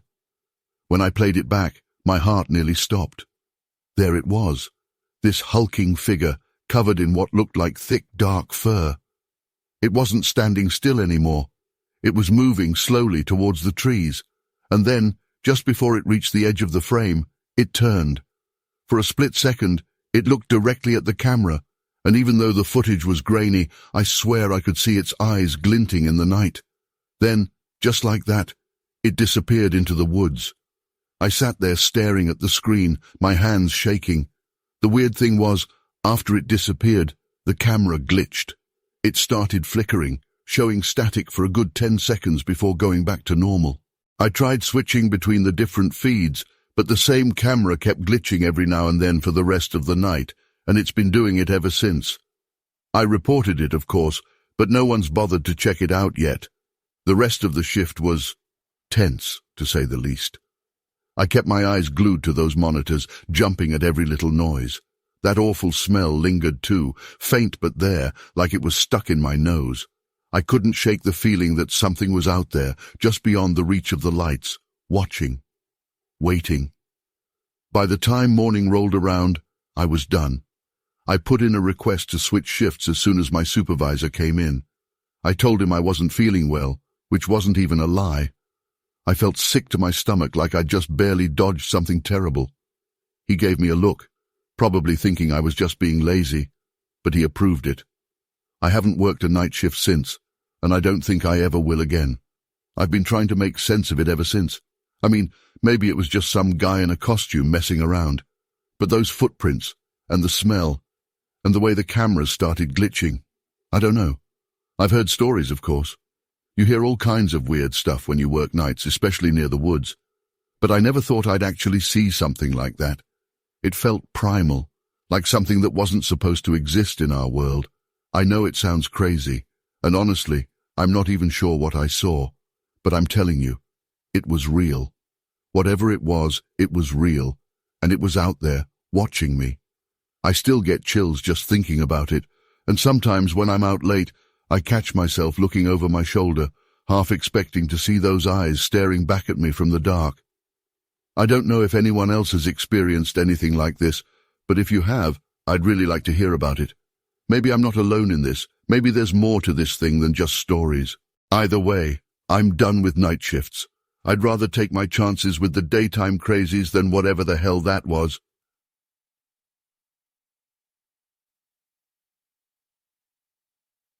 I didn't expect to find something inexplicable while taking a night walk with my dog, and honestly, until now, I'm still trying to understand if I really saw what I think I saw.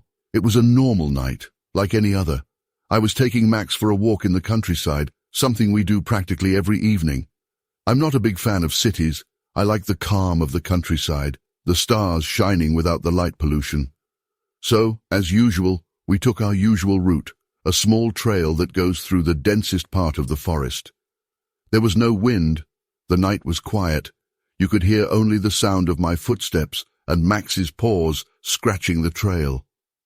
Suddenly Max stopped. He's a big Labrador, normally friendly, the kind who wags his tail at anyone he meets, so when he stood in place and started growling, I knew something wasn't right. His fur was bristling, and he was staring at a point in the woods. I tried to see what it was, but it was too dark. I took out the flashlight I always carry in my pocket, without thinking, and shone it on where Max was staring. At first, I couldn't see anything, just the darkness of the bushes, but then I noticed something strange, something tall and unmoving, which seemed to be merging with the shadows. That's when the torchlight reflected on two eyes. They were high above my head and reflected the light in a way that gave me an immediate chill. It didn't blink, it just stared at me, motionless. My heart raced, and I couldn't tell if it had a definite shape or if it was just my mind playing tricks on me. I pulled on Max's collar, trying to get away from him, but he started pulling the other way, as if he was desperate to get away. He'd never acted like this before. It was almost as if he was trying to save me from something. The creature, or whatever it was, then turned around. I didn't see any arms or legs moving, just that silhouette disappearing between the trees in a way that seemed almost unreal. But what disturbed me most was the feeling that remained after it disappeared. I knew I was still being watched. You know that cold feeling that runs down your spine? That's exactly what I felt. It was as if I knew instinctively that it hadn't really gone away. I continued walking with Max, but my hands were sweaty and I looked back every couple of seconds. Max also kept looking over his shoulder, as if he expected something to jump out at us. The whole thing was fast, but it felt like it lasted forever.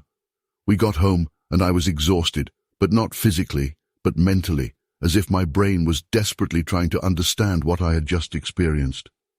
That night, I had a strange feeling in my chest, as if something had followed me home.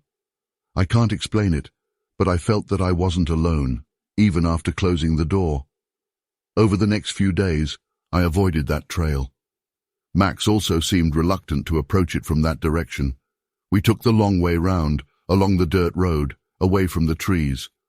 I'm not one to get paranoid, but I couldn't ignore what I'd seen. That's when, a week later, I decided to walk there during the day. I needed to know if it really happened, or if it was just my mind playing tricks on me because of the darkness. That's when I noticed something that hadn't been there before. Deep scratches on the trees, right where Max had been growling that night. They weren't ordinary marks. They didn't look like they had been made by animals I know. They were long, as if something with huge claws had gone through there. When I saw that, a feeling of unease hit me like a wave. I knew it wasn't just my imagination. I think what scares me most is that there is no outcome. There's no explanation. I didn't find any footprints, I didn't see anyone, and I didn't hear anything else after that night. It just happened, and then it was as if everything had gone back to normal, except for the feeling that the thing is still out there. Since then, I've never been on that trail again, and Max doesn't seem interested in going back there either. I don't know if it was an animal I'd never seen before, someone playing a trick on me, or something else entirely. What I do know is that it didn't feel natural, and to this day when I think about that night, I still feel my heart racing. I just wanted to share this, to see if anyone else has experienced something similar, because honestly, it's hard to get my mind off the idea that I'm still being watched from somewhere in those trees.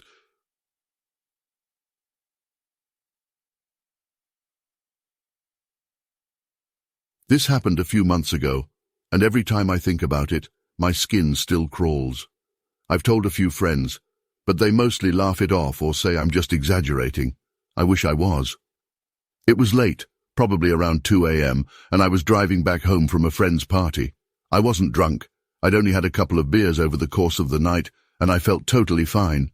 Plus, I was the designated driver, so I knew I had to keep it together. The route back home took me down this really quiet, almost abandoned road. It's a shortcut I used a lot because it shaves like 10 minutes off the trip. It's just woods, fields, and not a single streetlight. That night, I was just anxious to get home, and the road seemed to stretch on forever. I remember feeling that weird kind of silence that only happens when you're alone in the car at night. The only sound was my tires on the pavement and the low hum of the engine. My headlights carved a path through the dark, but everything beyond that light was pitch black. I wasn't really scared, just tired. But then, in the distance, I saw something up ahead, standing by the side of the road. I assumed it was a deer or maybe some random hitchhiker, but as I got closer, I realized how wrong I was. This thing was huge, not just tall, but massive, like it took up the whole shoulder of the road. The closer I got, the more I could see. The headlights hit it, and my stomach just dropped. It was covered in dark hair, thick and matted, and its face, I can't even fully describe it. It looked almost human, but its features were distorted. Its eyes reflected the light in this weird, dull glow, and its expression was grim, almost like it was annoyed at me for being there. I swear it felt like time slowed down as I drove closer to it. My heart started pounding because it didn't move. It just stood there, watching me approach, like it was waiting for something. I could feel the panic rising, but I tried to keep my cool. Maybe it would just stay there, let me pass by. But as soon as I was almost parallel with it, the thing moved. It stepped towards the road, towards my car, and I swear to God, I saw its hand reaching out. That was enough for me. I slammed my foot on the gas so hard I could feel the engine struggling to keep up. I don't know if you've ever been that scared while driving, but it's like my body went on autopilot. I just kept my eyes on the road, hands gripping the wheel so tightly my knuckles were white. I could barely breathe. But then, right as I thought I was putting some distance between us, there was this massive thud, like something heavy slammed against the back of my car. It was so loud that I screamed, and my heart felt like it was going to explode. I didn't dare look in the rearview mirror. I didn't want to see whatever was back there. I just kept driving, faster than I ever had on that road. The trees were a blur, and I could feel tears starting to well up, partly from fear and partly from sheer adrenaline. My brain was racing too. What the hell had just happened? Was it chasing me? I couldn't shake the image of that face, those eyes staring at me like I was some kind of intruder in its territory. It felt personal, like it wanted me to know I shouldn't have been there. Eventually I saw the lights of the town ahead, and I felt this rush of relief, like I was finally escaping whatever nightmare I had just driven through. I didn't stop until I got home, didn't even slow down. I pulled into my driveway, practically threw the car into park, and ran inside, slamming the door behind me. My heart was still pounding, and I remember just standing there in my hallway, trying to convince myself that it was over. I didn't sleep that night. I couldn't. The next morning, I almost convinced myself it was all just in my head, that maybe I'd imagined it, that the dark and the isolation had just gotten to me. But when I went outside to check on my car, I saw them. Deep, jagged marks on the trunk, like something had grabbed it. They weren't scratches like from a branch or an animal. They were distinct, like fingers. I ran my hand over them, and the metal was bent in places, like whatever it was had a grip strong enough to crush it. That's when I knew it wasn't just my imagination. I tried telling my parents, but they just shrugged it off. Probably some kids messing around, my dad said. But there was no way, not out there, not in the middle of nowhere. I knew what I'd seen, and those marks weren't from any prank. I ended up taking my car to get it fixed, and I told the guy at the shop that I backed into something, just to avoid the questions. He gave me a weird look, like he didn't believe me, but he didn't push it. Since then, I haven't been able to bring myself to take that road again. I go the long way, even if it adds time, even if I'm running late. I can't shake the feeling that whatever it was is still out there, waiting. I know it sounds crazy, and maybe it is, but I can't ignore what I felt that night. That sense that I was somewhere I shouldn't have been, and something wanted me gone. Sometimes late at night, I still hear that thud in my head, and it sends a shiver down my spine. I don't know what it was, Bigfoot, some kind of forest spirit, or just something we aren't supposed to understand. All I know is that it was real, and it saw me. I've read other stories, and I've heard people talk about strange encounters in the woods, but it's different when it happens to you. You realize how small you are, how little control you really have out there. To this day I can't explain it. I've tried to rationalize it, tried to make sense of what I saw, but nothing fits. I just know that I never want to see it again. And if you ever find yourself on a dark, deserted road in the middle of the night, just be careful. Sometimes there's something out there, watching, waiting. And trust me, you don't want to find out what it wants.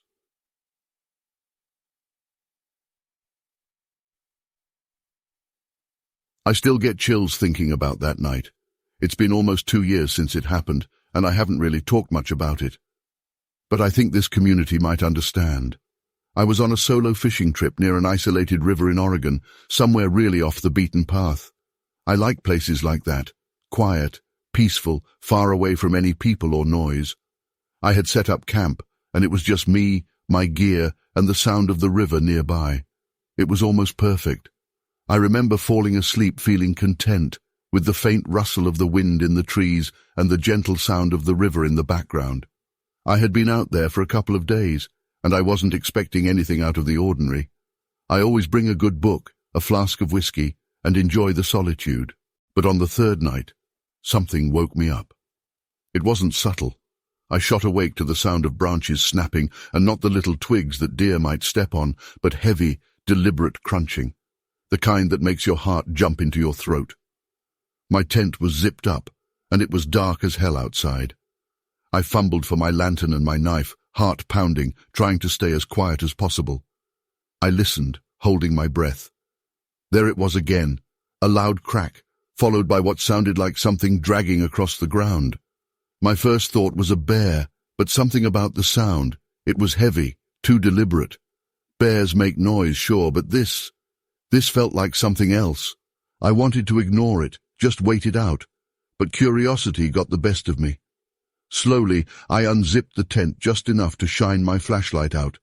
I didn't see anything at first, just the dark, dense tree line. My breath was shaky, and I tried to keep quiet, but then I saw it. A shadow, huge, much bigger than any person or bear, moving away from my camp and disappearing into the trees. It wasn't just big, it was tall.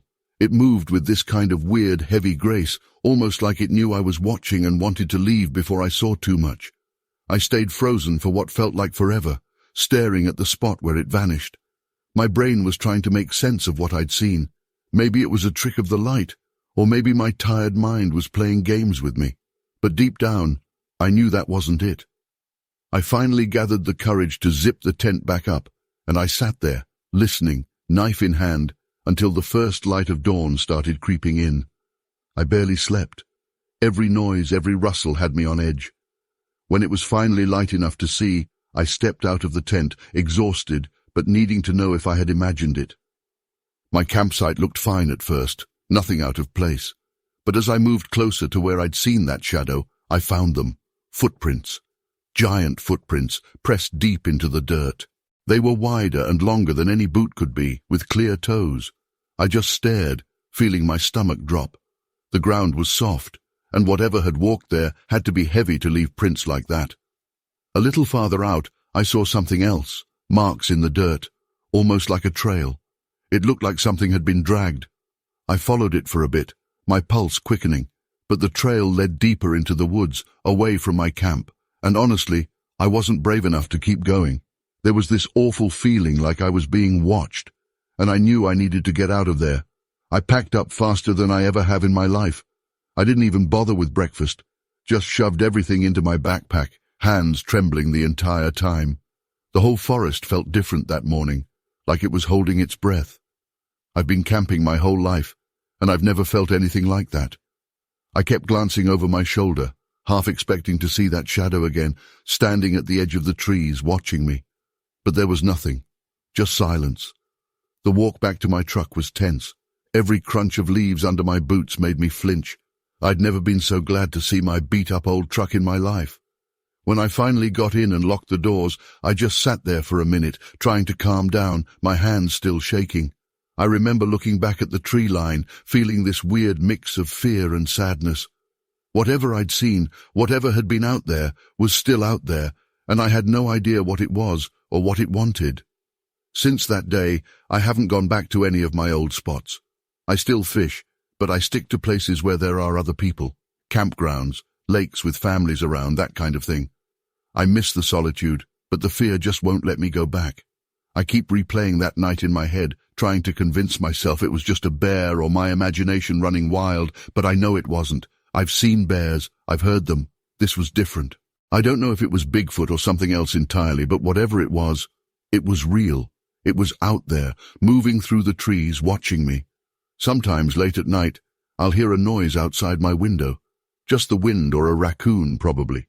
But it always takes me back to that night, to the sound of those branches snapping and that shadow disappearing into the darkness. I've tried to let it go, to move on, but I don't think I ever really will. I guess I'm sharing this because I'm hoping someone here might understand. Maybe you've seen something similar, or felt that same fear, that gut feeling that tells you you're not alone, even when you can't see anything. I've read a lot of stories here, and I've seen people talk about strange encounters in the woods. I never thought I'd have one of my own, but here I am. I don't know what's out there in those woods, but I know I don't want to run into it again. So, yeah, that's my story. I'm still trying to make sense of it, still trying to shake that feeling of being watched. Maybe I never will, but I'm grateful to have a place to share it, and maybe, just maybe, find a little bit of peace knowing I'm not the only one.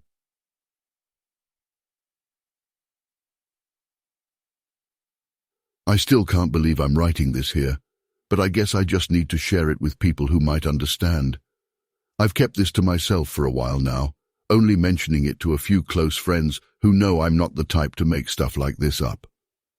It happened about 6 months ago, and honestly, the memory still makes my skin crawl. It was supposed to be a relaxing day. I had taken some time off work and decided to head out to a nearby nature reserve to clear my mind. It was one of those places that's supposed to help you find peace. Tall trees, winding trails, the sound of birds and distant creeks.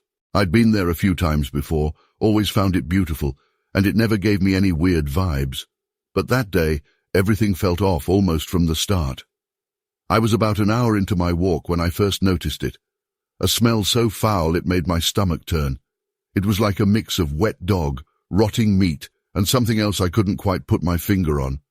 At first I thought maybe it was a dead animal nearby, but the smell didn't go away. In fact, it got stronger. I tried to brush it off, thinking maybe I was just imagining it. But then I started feeling like I wasn't alone. You know that sensation when you feel like someone is watching you? It was exactly like that, except it wasn't just a feeling, it was a weight. I kept glancing over my shoulder, but there was nothing. The forest was quiet, unnaturally so. No birds, no rustling leaves, just my footsteps crunching along the path. I sped up a bit, trying to shake off the unease, but that's when I saw it. A tall, dark figure in my peripheral vision. At first, I thought it was just a trick of the light. Maybe a shadow from a tree, or my mind playing games because I was already feeling uneasy.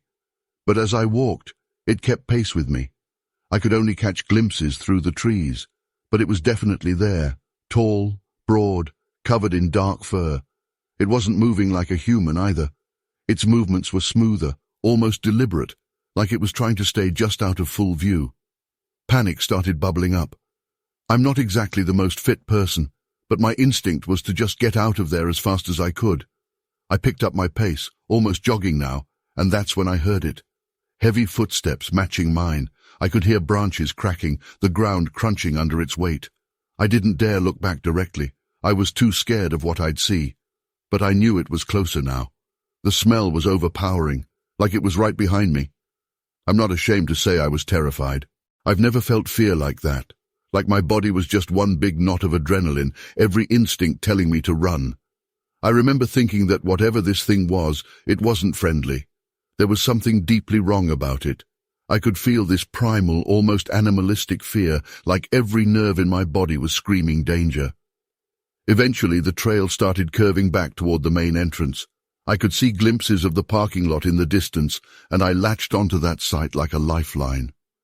I forced myself to keep moving, trying not to trip over my own feet, trying to stay calm. The creature, whatever it was, seemed to slow down as we neared the edge of the woods. I dared a glance back, and that's when I saw it clearly. A tall, hulking figure covered in matted hair, just standing there between the trees watching me. Its eyes, I swear, were the worst part, dark, almost black, but intelligent, like it knew exactly what it was doing. It wasn't some dumb animal, it was watching me, studying me. The moment I made eye contact, it turned and disappeared into the forest, almost like it was never there. But the smell, that awful gut-wrenching smell, it lingered. It followed me all the way to the parking lot. I practically sprinted to my car, fumbling with my keys, my hands shaking so badly I could barely unlock the door. I got in, slammed the door shut, and just sat there for a moment trying to catch my breath. I looked back at the trailhead, half expecting to see that thing standing there, but there was nothing, just the quiet trees and the fading light of the afternoon. I didn't stick around to see if it would come back. I started my car and drove out of there as fast as I could. Even after I left the reserve, the smell seemed to stick to me. like it was in my hair, my clothes. I went straight home and showered, scrubbing my skin until it was red, but I swear I could still smell it. It took days for that feeling to fade, and even now sometimes I catch a whiff of something similar and my heart just stops. I haven't gone back to that reserve since. I don't think I ever will. Whatever I saw that day, it wasn't something I'm willing to face again. I've tried rationalizing it. Maybe it was just a bear, or maybe my mind was playing tricks on me. But deep down, I know that's not true. I know what I saw, and I know how it made me feel. I still think about it sometimes, especially at night when everything is quiet. I wonder what it wanted, why it followed me, and why it let me go. I'll probably never have answers, and maybe that's for the best. But I needed to get this off my chest, and maybe see if anyone else has experienced something similar. Because whatever that thing was, it wasn't just an animal, and I don't think I was the first person it's followed.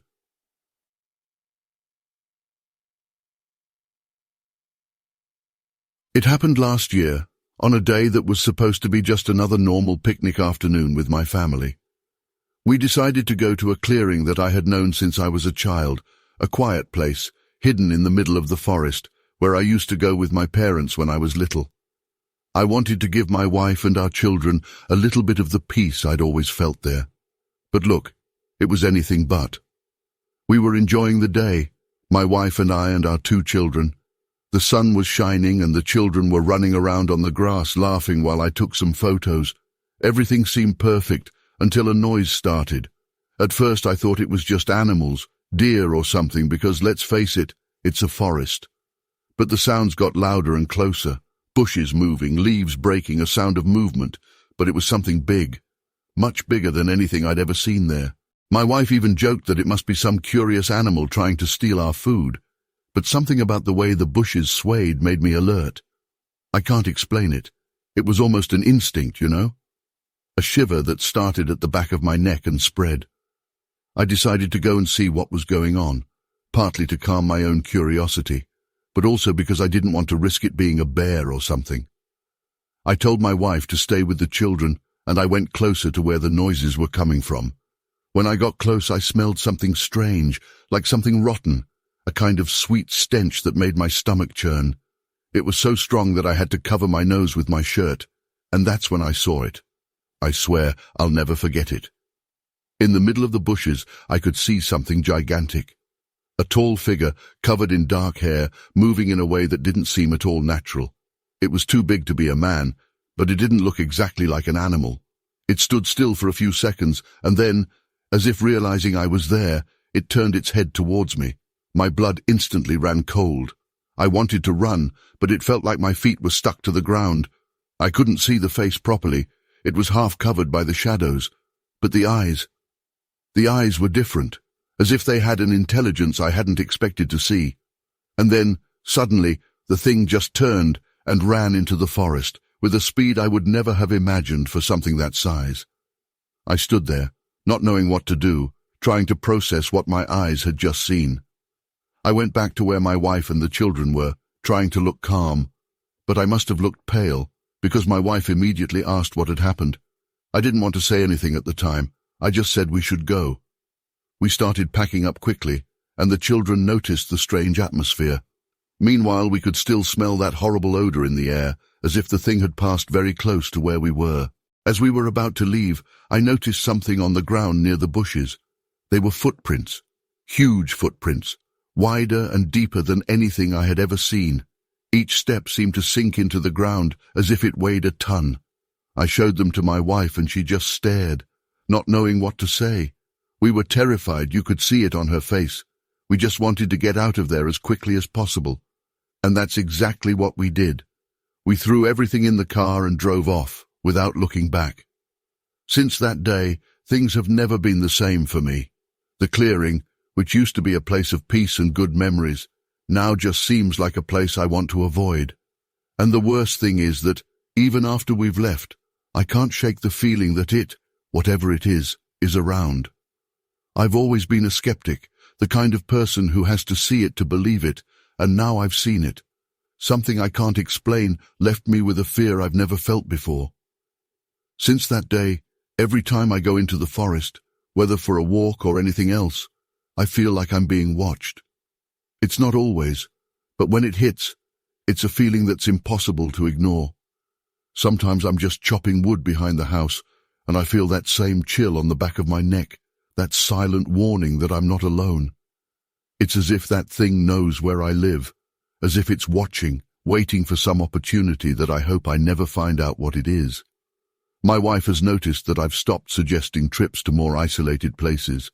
I always make up some excuse, say it's better to stay close to the city or go to a busier park. I don't want her or the children to feel the same fear I do.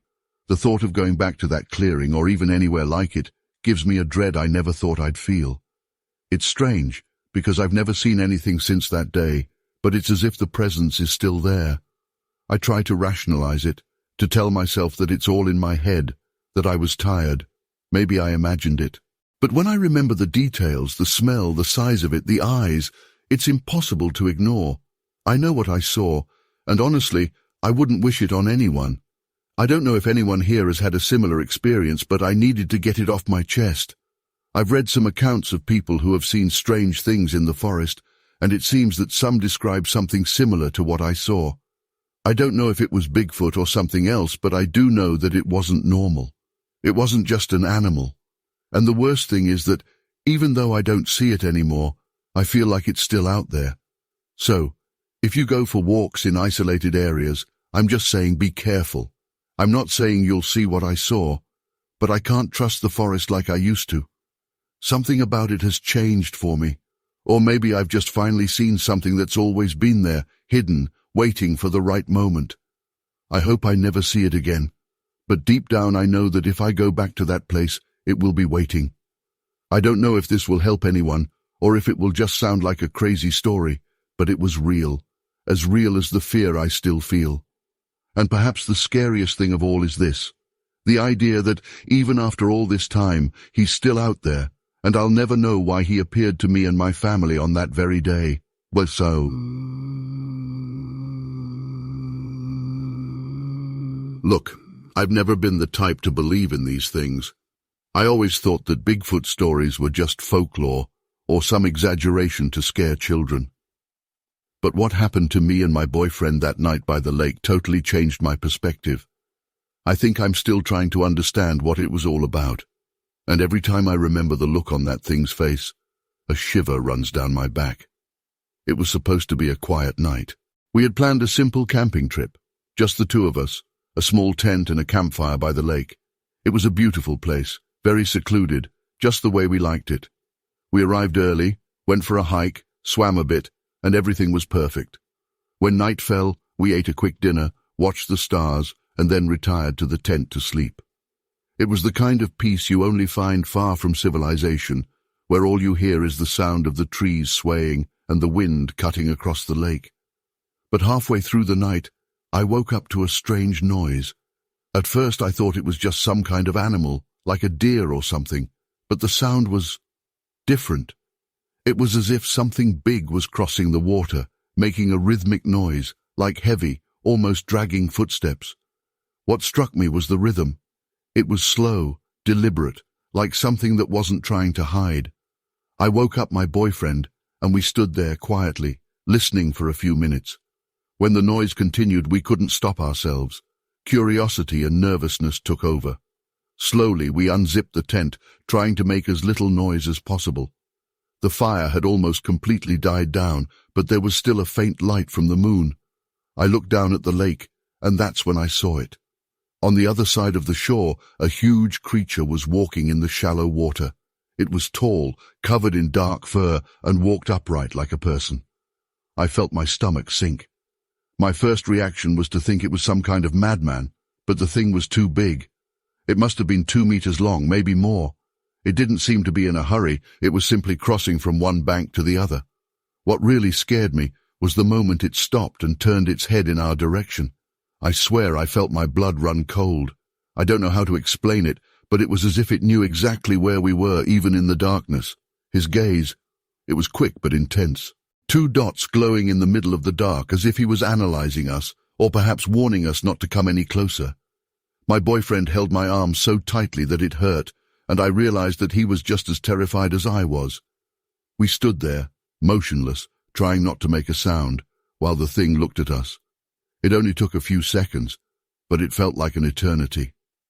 After that, it just turned and kept walking, disappearing into the darkness between the trees. We listened to the footsteps on the water moving away until we couldn't hear anything else. The silence that followed was overwhelming. I remember looking at my boyfriend and seeing the dread on his face, reflecting exactly what I felt. Neither of us wanted to say anything, but we knew we weren't going to stay there until dawn. We started packing quickly, throwing everything into our backpacks as we went. Every little noise we made seemed too loud, and I couldn't stop looking across the lake, hoping to see those eyes again. The idea of staying there, vulnerable, waiting for the sun to rise, was impossible. We had to get out. I don't know how we didn't drop everything and run. I think the adrenaline made us keep a little focus. When we finally left the tent and started walking back the way we had come, I felt a shiver run down my spine. As we passed the edge of the lake, we noticed huge footprints in the sand, exactly where the thing had gone. They were deep, with wide, well-marked toes. The sight of those footprints only made it all the more real. It wasn't imagination. It wasn't a dream. It was really there.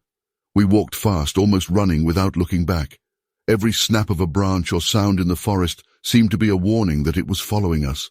My mind was in a whirl. I couldn't think of anything but getting out of there as quickly as possible. The way back, which had seemed simple during the day, now seemed endless. Everything around us seemed threatening, as if the whole forest was watching us. Finally, we reached the car, threw our things in the trunk and got in.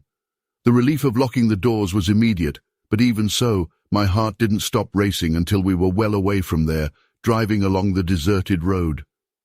Neither of us said anything during the journey. I think we were trying to process what had happened, trying to find a logical explanation, but there was nothing that made sense. To this day, I can't explain what we saw. I've read reports of other people talking about Bigfoot sightings, and I never thought that something like this could happen to me. I know a lot of people will think it's an exaggeration or that we're making it up, but I know what I saw. And what scares me the most is not just the sight of the creature, but that look that seemed to pierce the darkness and find us, as if to say that we knew too much, that we were invading its territory. We never went back to that lake. The thought of camping there again makes my whole body shiver. I used to love the idea of being in the middle of nature, away from everything and everyone, but now, every time I think about camping, I remember that night. I remember the sound of footsteps in the water, the tall, hairy figure crossing the bank, and that look. The idea of being so vulnerable again is simply terrifying. I know there are a lot of stories out there, many are pure invention, but all I can say is that it really happened. I was there, I saw it, and I felt that paralyzing fear. I may never know exactly what that thing was, but one thing is certain. It was no ordinary animal, and it wasn't a human being. Whatever it was, I hope I never meet it again.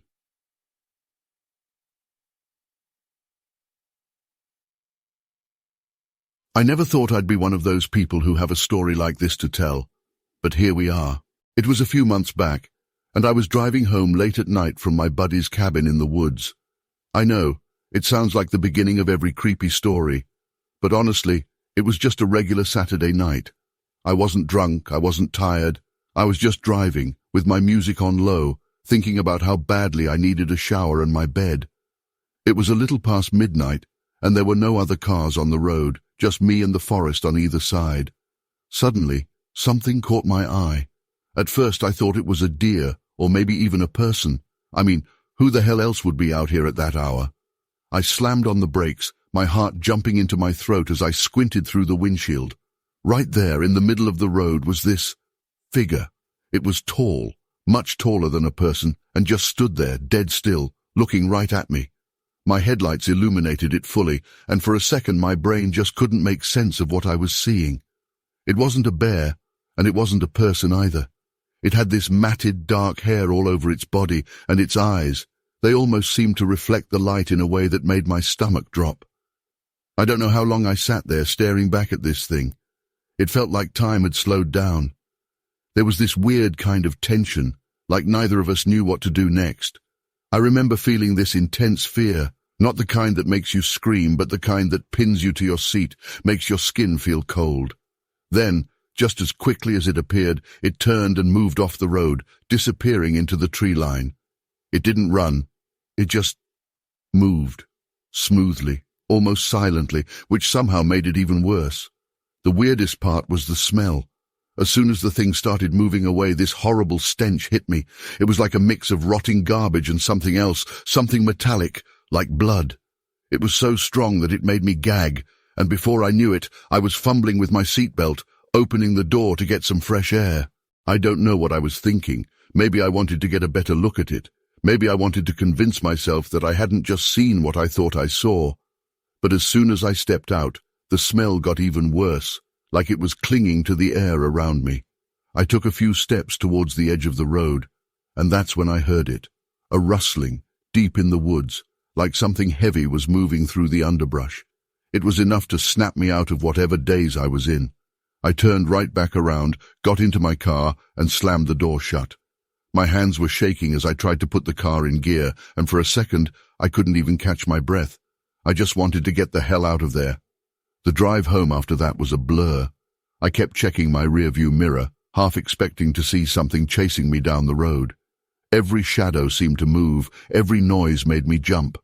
I don't think I've ever been so relieved to see my own driveway. I parked the car, practically ran inside, and locked the door behind me. Even then, I couldn't shake the feeling that something was out there, watching. The next day, I thought about telling someone, my friends, my brother, maybe even posting about it online. But the more I thought about it, the more ridiculous it sounded. Hey guys, I saw Bigfoot last night. Yeah, right. Who would believe that? I wouldn't have believed it myself if I hadn't seen it with my own eyes. So, I kept quiet. But ever since that night, I haven't been able to get it out of my head. Sometimes, late at night, I'll catch myself thinking about those eyes, the way they reflected the light. There was something almost intelligent about the way it looked at me, like it was sizing me up, trying to decide if I was a threat or just some idiot who stumbled into its territory. And that smell, I can still remember it even now. It's like it's burned into my memory. I've driven that same road a few times since then, but I always make sure it's during the day. Even then, I feel uneasy, like there's something out there, just beyond the trees, watching. I know it sounds crazy, but I can't shake the feeling that whatever I saw that night wasn't just an animal. It was something else, something that didn't want to be seen. I don't know what it was, and maybe I never will. But I do know one thing. I'm not going back there at night. Not ever again. There's something in those woods, and it's better left alone. If you're ever out that way, late at night, do yourself a favor. Keep driving. Don't stop. Don't get curious. Some things are better left in the dark.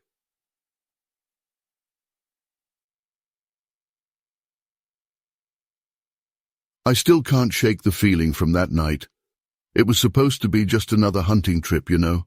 Me and my buddy Rick, deep in the woods, trying to catch something worthwhile and just enjoy the weekend. We'd been out in the forest for a couple of days already, not too far from the main road but far enough that we felt alone. That night, we decided to try a little night hunting. Something about the thrill of the forest after dark makes you feel alive. But man, what we experienced out there was something I never want to feel again. We were trudging along a path we knew pretty well, flashlights bobbing up and down. There was this strange kind of quiet, you know, when the woods are supposed to be alive with noises. It wasn't. It was the kind of silence that makes the hair on the back of your neck stand up, but we shrugged it off. We were just about to cross this small creek when Rick paused, and I saw his light focus on the ground. "Dude, look at this," he said. I walked over, and there they were, footprints. Not just any footprints, but massive ones, deep into the wet ground. You could tell it was fresh, maybe just an hour or two old. I remember feeling confused at first, then a bit amused. I mean, who the hell walks barefoot out here in the cold, in the middle of nowhere? We joked around, like maybe Bigfoot finally decided to come out to mess with us. But Rick wasn't laughing for long. He started looking around, his flashlight making these long arcs into the dark trees, his breathing getting heavier. I don't know why, but something about those prints just made the air feel different. Thicker. It wasn't funny anymore. We decided to follow them. Probably not the smartest idea, I know, but we were curious. The tracks went off the path and into the thicker brush, and we were careful, stepping quietly, almost holding our breaths. I could feel my heart pounding, and every crackle of a branch under our boots made me wince. We hadn't gone far when we heard it, this low, deep grumble. It wasn't like any animal I'd ever heard. It was like a mix between a growl and a grunt, and it felt like it was vibrating in my chest. I froze, and Rick did too. We both turned our flashlights toward where we thought the sound had come from, and that's when I saw it. There was a figure, just barely visible, standing between two trees maybe 40 feet away. I could only make out its silhouette, but it was big, like really big, and it wasn't moving. It was just standing there watching us. I could feel my stomach drop, and for a moment neither of us knew what to do. Run? Shoot? We had our rifles, but something about this felt wrong, like if we shot it wouldn't make a difference. Rick whispered, "We should go." His voice cracked a little, and that scared me more than anything. Rick's not the kind of guy to get spooked easily. We started to back away, slowly, trying not to make any sudden moves. I kept my eyes on that shadow between the trees, and it just stood there, watching. I swear I could feel its eyes on us, even though I couldn't see them. We kept moving, step by step, until we got back to the path. I thought maybe we'd be okay once we got away from that spot. But then it started to follow us. It wasn't running or charging. It was just keeping its distance, like it was making sure we were leaving. I could hear it moving, branches snapping, and every so often I'd catch a glimpse of it, a dark shape weaving through the trees. It felt like it was herding us, making sure we knew whose territory we were in. My hands were shaking so bad I almost dropped my flashlight. I remember whispering to Rick, "Don't run, just keep walking." The urge to bolt was almost overwhelming, but something told me that running would be the worst thing we could do. We finally made it back to our camp, and for a second I thought we were safe. But then I saw them. More footprints, circling our tent, the fire pit, even the spot where we'd left our cooler. It had been here, walking around, while we were out in the woods. My blood went cold, and I think that's when it hit me just how vulnerable we were. Whatever this thing was, it knew we were here the whole time. It had been watching us, playing with us maybe. Rick looked at me, and I could see in his face that he was done. We both were. We didn't sleep that night.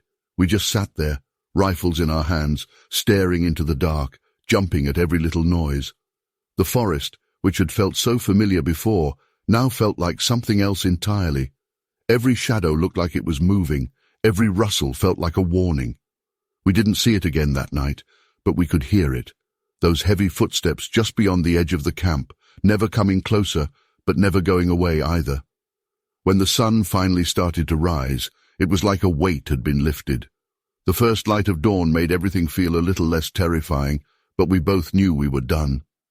We packed up in silence, both of us constantly glancing over our shoulders. The footprints around the camp were still there, clear as day, but the feeling in the air had changed. It was like whatever had been out there was gone now, back into whatever part of the woods it came from. We didn't talk much on the way back to the car. There wasn't much to say. I think we were both trying to process what had happened, trying to make sense of it. But honestly, I still can't. I've been hunting in those woods for years, and I've never experienced anything like that before. I don't know if it was really Bigfoot or some other animal, or maybe even just our minds playing tricks on us. But the fear I felt that night, that was real. The feeling of being watched, of something out there that we couldn't understand. I'll never forget that. Since then, I haven't been back to that spot. I don't think I ever will. Sometimes Rick and I talk about it, usually after a few beers, and we always end up with more questions than answers. What was it? Why was it following us? And most of all, why did it let us go? I don't think I'll ever know, and maybe that's what scares me the most. That whatever it was, it's still out there, somewhere in those woods, watching. And maybe, just maybe, it's waiting for someone else to wander a little too far off the path.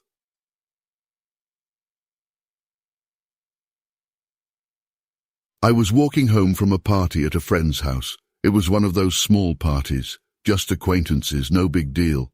It wasn't very late. I think it must have been about 11:30, and as I live in a rural area, there was no way I could get a bus or call a car. It wasn't far, and honestly, I'd never been afraid to walk there on my own, until then. The night was dark, but not completely. The moon was full and illuminated the path, and the sound of crickets was kind of comforting. I could see the dirt road in front of me with open fields on both sides and, further ahead, some trees bordering the road.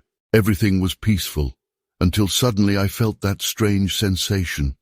You know, that feeling that something is wrong, as if a cold current was running down my spine. I looked around and saw nothing. No cars, no sound of footsteps. So I kept walking, but I couldn't get rid of the idea that there was something there. After a few minutes, I started to hear a noise. At first I thought it was just my imagination, but it was definitely there, like footsteps, heavy, breaking branches and leaves in the undergrowth beside the road.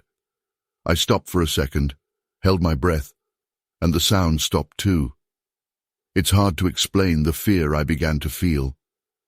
My heart raced, and at the same time I felt my stomach clench. I took a few more steps and there was the sound again, as if it were accompanying me. When I turned my head to look between the trees, I saw a shadow. Tall, much taller than anyone I know, and it was indistinct, half hidden by the trees, but it seemed to be watching me. I couldn't see eyes or any details. It was just a dark shadow moving through the trees, as if trying not to be seen. I felt my heart beating in my throat. At that moment, all I could think about was getting out of there as quickly as possible. I started walking faster. I looked ahead, trying to focus on the road, but the sound of footsteps accelerated along with me. They were heavy, as if something big was trying to keep up with me, and I could feel the weight of each step. That's when I realized I needed to run. I can't explain the desperation that took hold of me at that moment, but it was as if every fiber in my body was screaming at me to get out of there. I ran, and my lungs were burning. I didn't look back, because I was sure that if I did, it would be right next to me. I saw a house in the distance, one of the few houses on that part of the road. I didn't think twice and ran straight to the gate, banging hard on the wood, shouting for help. When I turned around, however, I saw the figure standing by the side of the road. It didn't move. It just stood there, watching, immobile, tall and disproportionate, as if it wasn't human. That shadow seemed to be analyzing me, as if deciding what it would do next. No one came to open the door. I turned back towards the gate, desperately trying to jump over it, and when I looked back at the road, the figure was no longer there. It was as if it had never existed. I don't know how, but I managed to calm down enough to get away from the gate and keep running all the way home. Every step felt like a challenge, like my legs were locking up. When I finally got home, I locked the door behind me and collapsed on the living room floor, trying to understand what had just happened. That night, I couldn't sleep. I sat in my room, looking out of the window, hoping to see that figure again. But nothing happened. The night passed, and when the sun finally rose, I felt a little safer. But the thought of having been followed by something so strange wouldn't leave my head. I didn't tell my family the next day. I didn't want them to think I was crazy, but something in me knew that it hadn't been a figment of my imagination. The next day, I had to get back on the road, this time during the day. I wanted to prove to myself that it was all just a misunderstanding, perhaps a play of light or confusion caused by fear. But when I started walking along the path I had taken the night before, I noticed something that made me stop breathing for a second. Footprints, huge footprints, marked in the soft earth beside the road. They were clearly different from mine, much larger, and sunk into the ground in a way that showed the weight of something big. Seeing those footprints made the fear come back with everything. I couldn't go on. I knew it hadn't been my imagination. It was really there, following me, and now it seemed to be sending a clear message. It could be around again. I turned around and walked away, never looking at the ground again, my hands shaking. Ever since that day, I've simply avoided driving along that part of the road alone. I always manage to hitch a ride with someone or find another way home. It's strange, because part of me wants to believe that all this has a rational explanation, something that can be solved with a bit of logic. But the other part, the part that still feels the chill down my spine every time I remember the figure standing in the road, knows there's something else there. I don't know if it was an animal, a person, or something else I can't explain. But I do know that the fear I felt that night was real.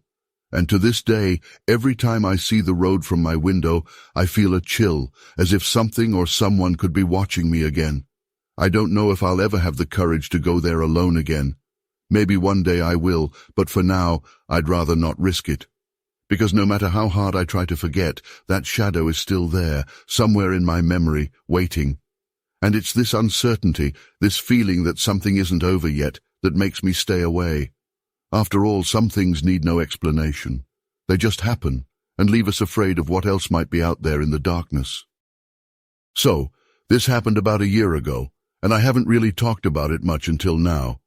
I guess I just needed some distance before I could even try to make sense of it. It's still kind of a mess in my head, but here it goes. Maybe some of you can help me figure out what the hell really happened. I was in Texas, out in one of those really remote areas where the roads just kind of stop being paved and turn into endless stretches of dirt and scrub. I was following up on some reports I'd gotten from locals. You know, the usual kind of sightings, strange noises at night, large figures moving through the woods, that sort of thing. Yeah, I know, it's all very Bigfoot hunter cliché, but this time it felt different. The reports were more specific, more consistent, and honestly, I was desperate for a lead that wasn't a total dead end. Anyway, I was driving along, trying to follow the coordinates on my GPS, when I realized I had crossed onto someone's land. No fences or signs, just a feeling that the trees seemed a little too orderly, almost like they were planted that way on purpose. The road turned from dirt to this weird gravel that crunched differently under the tires, and that's when I saw him, a tall, gaunt figure standing in the middle of the path, holding a rifle. I stopped the truck, rolled down my window and gave a little wave, trying to look as non-threatening as possible. The guy, he looked like he hadn't had a proper meal in months, long and wiry, wearing a faded military jacket. He just stared at me for a moment, and then, without a word, he motioned for me to get out of the truck. I'm not an idiot. I know a dangerous situation when I see one, but something about the way he looked at me made me comply. It wasn't just the rifle. It was like he knew exactly what I was doing there, like he'd been expecting me. When I got out, he finally spoke. "You're trespassing," he said, his voice raspy, almost like he hadn't used it in a long time. I tried to explain that I was just looking for something, a creature people had seen around these parts. He cracked a smile, not a friendly one, and said, "Bigfoot, right? You're one of those guys." The way he said it made my skin crawl, like he knew something I didn't. He told me his name was Skinny. Yeah, Skinny. I almost laughed, but there was nothing funny about the way he pointed that rifle right at my chest while he said it. He said he owned the land and that people like me weren't welcome. I apologized, figuring this was the end of it and I'd be on my way. But then he did something weird. He lowered the gun and told me I could stay, for a price. He said he'd let me look for whatever I wanted, but I'd need to sign a contract. No questions, no liability. He pulled a crumpled piece of paper out of his jacket and handed it to me. It was just a handwritten note, basically saying he wasn't responsible if anything happened to me out there. The whole thing felt off, like it was some kind of setup, but at the same time, I was curious. I've heard stories about people disappearing while looking for Bigfoot, and maybe part of me thought this was my chance to get closer to the truth. I signed it. I know, stupid, but I signed it. He smiled that same unsettling smile and told me to follow him. We walked for what felt like hours, deeper into the woods. There was no trail, just Skinny moving through the trees like he'd done it 1,000 times. The deeper we went, the quieter it got. No birds, no insects, just the sound of our footsteps and the occasional rustle of branches. That's when I started to notice the cameras, tiny, almost invisible, mounted high up in the trees. I pointed one out and Skinny just shrugged. "Security," he said, but he wouldn't say more. Eventually we reached a clearing. In the middle of it, there was this structure. It looked like an old bunker, half buried in the ground, with a metal door that had no handle. Skinny stopped, turned to me and said, "This is as far as you go."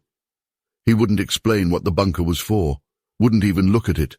He just stood there, staring at me, waiting for me to do something. I felt this pressure in the air, like we were being watched, not just by the cameras, but by something else, something I couldn't see. I decided right then that I was done. I didn't care about Bigfoot anymore, didn't care about the reports or the footage I was hoping to get. There was something wrong with that place, with Skinny, with the whole situation. I told him I was leaving, and he just nodded, like he knew I'd chicken out eventually. The walk back felt even longer, and I swear I could hear things moving in the woods around us just out of sight. Skinny didn't seem to notice, or maybe he just didn't care. When we got back to my truck, he didn't say a word. He just turned around and walked back into the woods, disappearing between the trees like he was never even there. I got in my truck and drove, not even bothering to check the GPS. I just wanted to get as far away from that place as possible. It wasn't until I was back on a paved road that I realized my hands were shaking. Later, I tried to look up the area on a map, tried to figure out who Skinny was, or what that bunker might have been. That's when things got even weirder. The land wasn't registered to anyone named Skinny. In fact, it wasn't registered to anyone at all, just marked as government property, some kind of black site, no details, no records, nothing that made any sense. I even asked around a bit, but the locals wouldn't talk about it. They just told me to stay away, that Skinny wasn't someone I wanted to mess with. I haven't been back since, and honestly, I don't plan to. Whatever's out there, it's not just Bigfoot. I don't know if Skinny was protecting something or if he was part of it. But I know one thing for sure. There's something in those woods that doesn't want to be found. And after that day, I'm more than happy to leave it alone.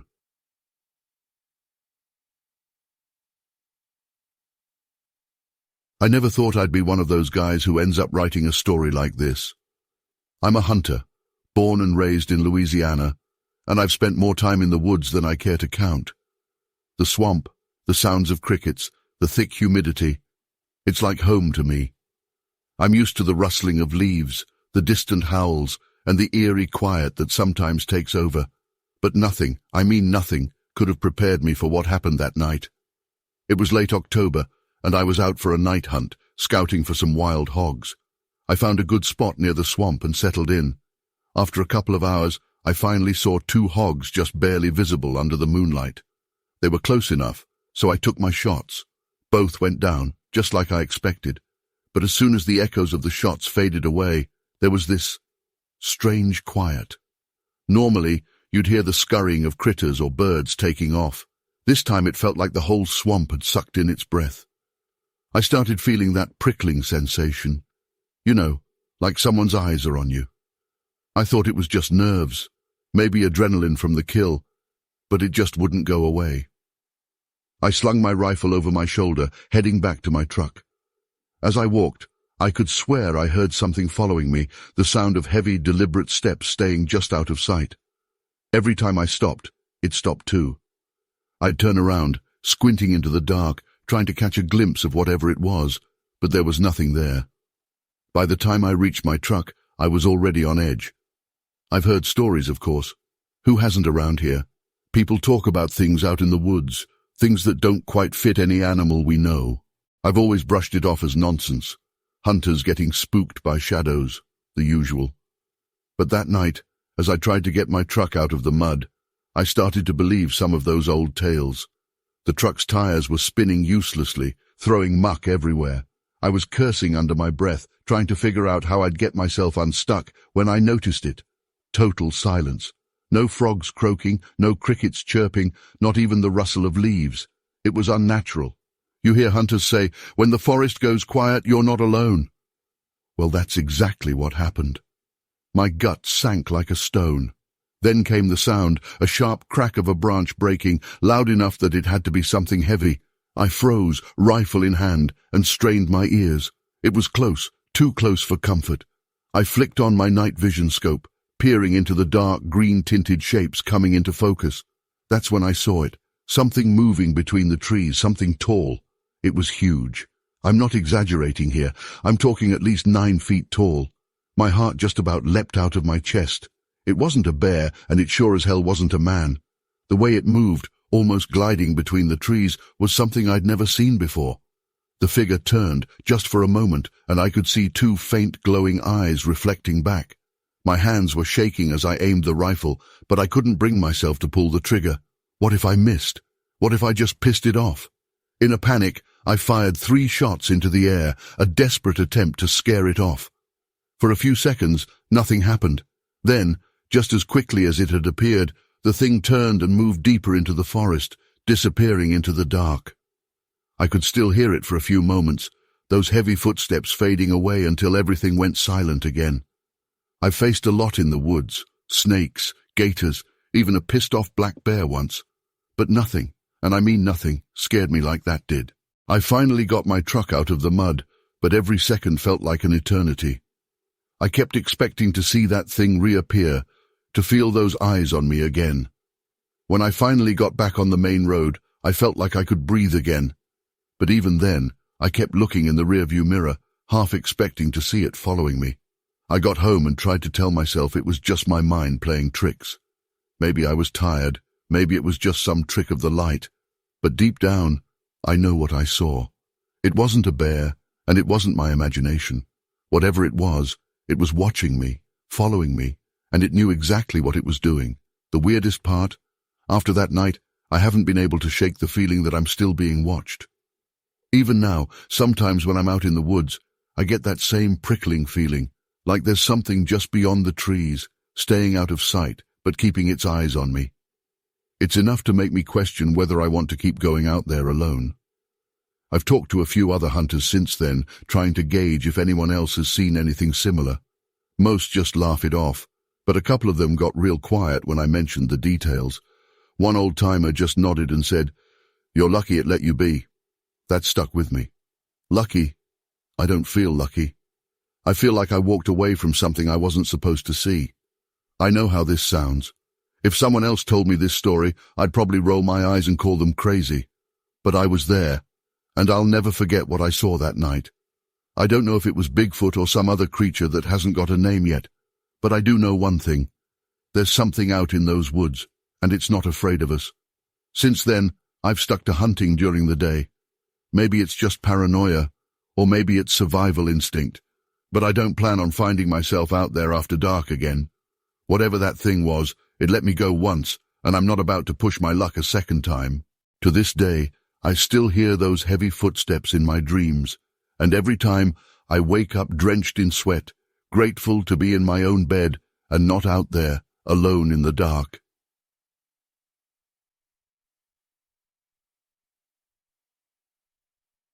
I still can't believe I'm actually writing about this, but I feel like I need to get it off my chest. This happened during the Mississippi floods a few years back, and it was the kind of day you don't easily forget. I was part of a helicopter rescue crew, helping to evacuate families from rooftops. The water was relentless, covering everything, turning neighborhoods into unrecognizable murky lakes. I thought I'd seen it all. But then this happened, and it changed everything I thought I knew. We got the call about a family stranded on the roof of their house. A father, a mother, and 2 kids. When we arrived, it was chaos below us. The river had swallowed everything. Trees, cars, pieces of people's lives just drifting aimlessly. We lowered the winch, and the father was the first to come up. I was watching the water, just scanning like I always did. You have to be aware of what's around, especially in situations like that. That's when I saw it. Something big, moving with purpose. At first I thought it was just debris, maybe a log, a piece of a tree, something like that, but it wasn't. It was black, bulky, and it moved against the current, not with it. I remember my stomach dropping. There was this weird, primal feeling that made me grip the side of the helicopter a little tighter. The thing was heading straight towards the house where the rest of the family was still waiting to be lifted. I yelled at my buddy to hurry it up. But honestly, I don't think he needed me to say anything. He'd seen it too. The mother was next on the winch, and she hadn't noticed it yet, thank God. But the father, who was now in the helicopter with us, was staring down with wide eyes. He was shaking, and I could hear him mumbling something like, "It's back, it's coming." I asked him what he meant, and he looked me dead in the eyes and said, "Bigfoot." I almost laughed, but there was no humor in his voice, just raw fear. I glanced back down, and whatever that thing was, it was getting closer, moving like it had a destination, like it knew exactly where it was headed. The mother was barely in when we decided to break protocol. We usually take it slow, keep everyone calm, but there was nothing calm about this situation. We pulled the kids up together, one under each arm, and I'll be honest, I was scared. Not scared of getting in trouble for breaking procedure, but scared of whatever the hell was swimming towards that house. The thing was huge, and the way it cut through the water was unnatural, like it belonged there, like it was more at home in the flood than anything else. When we got everyone on board, I looked back one last time, and I swear I saw it. A dark, massive shape, almost at the roof now, just where the family had been moments earlier. I didn't get a good look at its face or any distinct features, but I saw the movement. Arms, legs, something swimming with intention, not thrashing like a person would. It was graceful, almost eerie in how fluidly it moved. And then, just as quickly as we'd seen it, we were out of there, the house and that thing shrinking away beneath us. Back on the ground, I tried to wrap my head around what just happened. The father kept talking about it. He said he'd seen it before, lurking near the woods by their property, but he never thought it would come this close. He called it a protector once, but there was nothing protective about the way it moved towards them in the water. He seemed more terrified than anything, like it had been waiting for this moment, like the flood had given it the perfect opportunity. That night, I couldn't sleep. I kept replaying the scene in my head, the dark shape cutting through the water like it was on a mission. I'd heard of Bigfoot before, of course. Who hasn't? But I'd always dismissed it as myth, something people made up to scare each other around campfires. But seeing something so big, so real, moving with that kind of speed and determination, it's hard to keep dismissing it after that. I started looking into other stories, other encounters, and I was shocked at how many people had reported seeing similar things during natural disasters. It was almost like these creatures were drawn to the chaos, to the places where people were most vulnerable. I found stories from flood victims, from people who'd been caught in wildfires, even some from hurricane survivors. They all described the same thing, a large, dark figure, watching, moving, sometimes even seeming to help, but always just out of reach, just beyond what felt normal. I don't know if what I saw was really Bigfoot. I mean, how do you even begin to process something like that? But I know it wasn't just a log or a shadow. It was something alive, something that shouldn't have been there, and it scared the hell out of me. Even now, every time I see footage of floods or natural disasters, I find myself scanning the background, looking for that same shape, that same movement. Part of me wants to forget it ever happened, to chalk it up to stress, exhaustion, the chaos of the day. But the other part of me knows better. I wasn't the only one who saw it. The whole crew did, and that father, he knew exactly what it was. There was a kind of recognition in his eyes, like he'd been waiting for it to show up. And that's what scares me the most.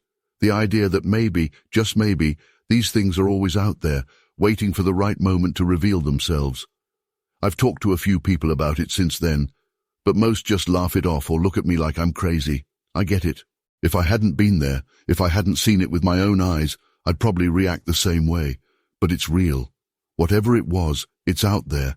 And it's not just some harmless creature hiding in the woods. It's something else, something that knows when we're at our weakest. And that's when it comes. I don't have any answers.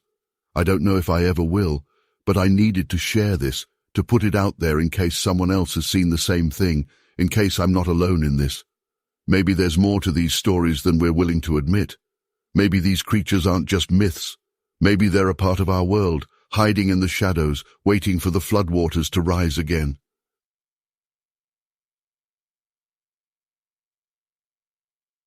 I swear this was supposed to be just a normal vacation. Nothing special, just a break from my regular life. I was in Nicaragua, staying at this cozy little resort by the edge of the jungle. It was beautiful, serene, everything you'd expect. One morning, I decided to go for a run to shake off all those cocktails and lazy afternoons by the pool. The resort manager had mentioned a trail nearby, and I figured, why not? Just me, the birds, and the cool morning air. The run started out great. The air was fresh, and the forest was alive with all those tropical sounds, insects buzzing, birds calling, leaves rustling in the gentle breeze. It felt like one of those moments you see in a travel ad, like I was finally disconnecting from everything. After a while, the trail got a bit narrower, and the undergrowth was getting thicker. I slowed down a bit, more to avoid tripping on roots than anything else. That's when I first noticed something odd. At first I thought it was just my imagination, like the way your eyes can play tricks on you when you're alone in the forest. I saw something, just barely, moving in the corner of my eye, something dark, blending in with the shadows. I turned my head, but whatever it was disappeared behind the trees. I told myself it was probably just an animal, a monkey or some kind of big bird. But then, as I kept running, it happened again. And again. I wasn't scared at first, more curious than anything. It's like, you know when you feel like you're being watched? I started to get that feeling. I kept running, but my focus shifted from my own feet hitting the dirt to trying to catch a glimpse of whatever was out there. That's when I finally saw it. Clearly this time. There was something running parallel to me, just inside the tree line. It was tall, covered in dark hair, and it moved both on two legs and sometimes on all fours. It was fast, really fast, but it didn't feel like it was chasing me. It felt more like it was playing with me. I know it sounds weird, but it didn't seem aggressive. It was keeping pace, sometimes even pulling ahead, and then pausing as if to let me catch up. I think I even laughed once, out of pure disbelief. I mean, who does that? Who gets played with by some hairy creature in the jungle? But that's exactly what it felt like it was just messing around. I'd slow down, and it would slow down. I'd speed up, and it would do the same. It was like we were locked into this strange little game. I could see it better now. It wasn't like anything I'd ever seen before. Its body was bulky but not lumbering, and its eyes, I could swear I saw a glint of something curious there, something almost friendly. Maybe that's just me trying to rationalize it, but I didn't feel any real danger from it. Not yet, anyway. Then, suddenly, everything changed. Out of nowhere, the entire vibe of the forest shifted. It was like every bird, every insect just stopped. The silence was deafening. And then I heard it. A deep, guttural roar that seemed to come from somewhere further into the jungle. It wasn't like any animal I'd heard before. It was so low that I could almost feel it reverberate in my chest. The playful creature, Luke, as I later found out, immediately froze. It looked back into the depths of the jungle where the sound had come from, and in that instant it went from playful to terrified. Without even looking back at me, it took off, moving so fast that it was almost a blur. It wasn't playing anymore, and that's when I realized whatever made that sound, it was bigger, and it was dangerous. I've never felt such a pure shot of adrenaline. My body seemed to take over, and I turned and started running harder than I ever had before. The path seemed longer on the way back, every rustle and crack making my heart pound harder. I kept expecting something to burst out of the trees behind me, but nothing did. When I finally made it back to the resort, I was drenched in sweat and probably looked like I had seen a ghost. One of the staff, an older guy, was sitting outside and saw me coming. He must have noticed how freaked out I was because he came right over, asking if I was okay. I tried to explain what I'd seen, this creature running beside me, the roar, everything. I expected him to laugh or tell me I was imagining things, but he didn't. He just nodded, like he knew exactly what I was talking about. He told me the creature's name was Luke. Apparently some of the locals knew about him. They said he was harmless, just curious, and maybe a little lonely. He wasn't the one to be scared of. No, the real danger was his father, the roar I'd heard. That was his father, a much bigger, much more dangerous creature. The man told me that they'd seen him before too, but unlike Luke, the father didn't play games. He didn't come to the edge of the jungle to have fun. Hearing that sent a shiver down my spine. It wasn't just that I'd seen something unexplainable. It was the fact that this man was telling me that whatever I'd seen was real, and that there was something worse out there. I asked him if Luke ever hurt anyone, and he shook his head.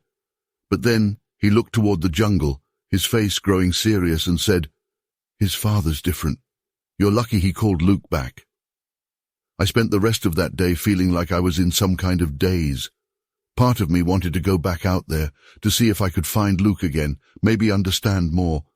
But a bigger part of me knew that I'd be an idiot to try.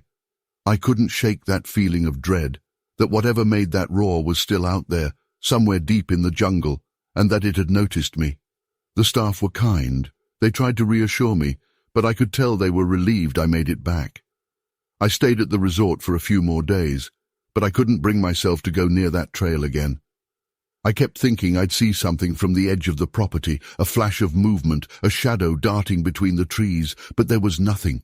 It was like the jungle had swallowed everything back up, and whatever had happened was just some bizarre fever dream. But I know it wasn't. I know what I saw. Even now, back home, I still think about Luke, about how in those first few moments it felt like he was just curious, like a kid who wanted to play, and then about how quickly everything turned. I wonder if he's still out there, if he remembers me at all. And I wonder about his father, if he's still watching the edge of the jungle, waiting for something or someone to make the wrong move. I guess what sticks with me the most is how quickly it all shifted, from something almost magical to something that made my blood run cold. It's like the jungle has its own rules, its own way of deciding what's safe and what's not. And for a while, I was part of that game. I don't think I'll ever go back there, but if I did, I'd stay far away from that trail. Because whatever's out there, Luke, his father, they're real, and they're watching.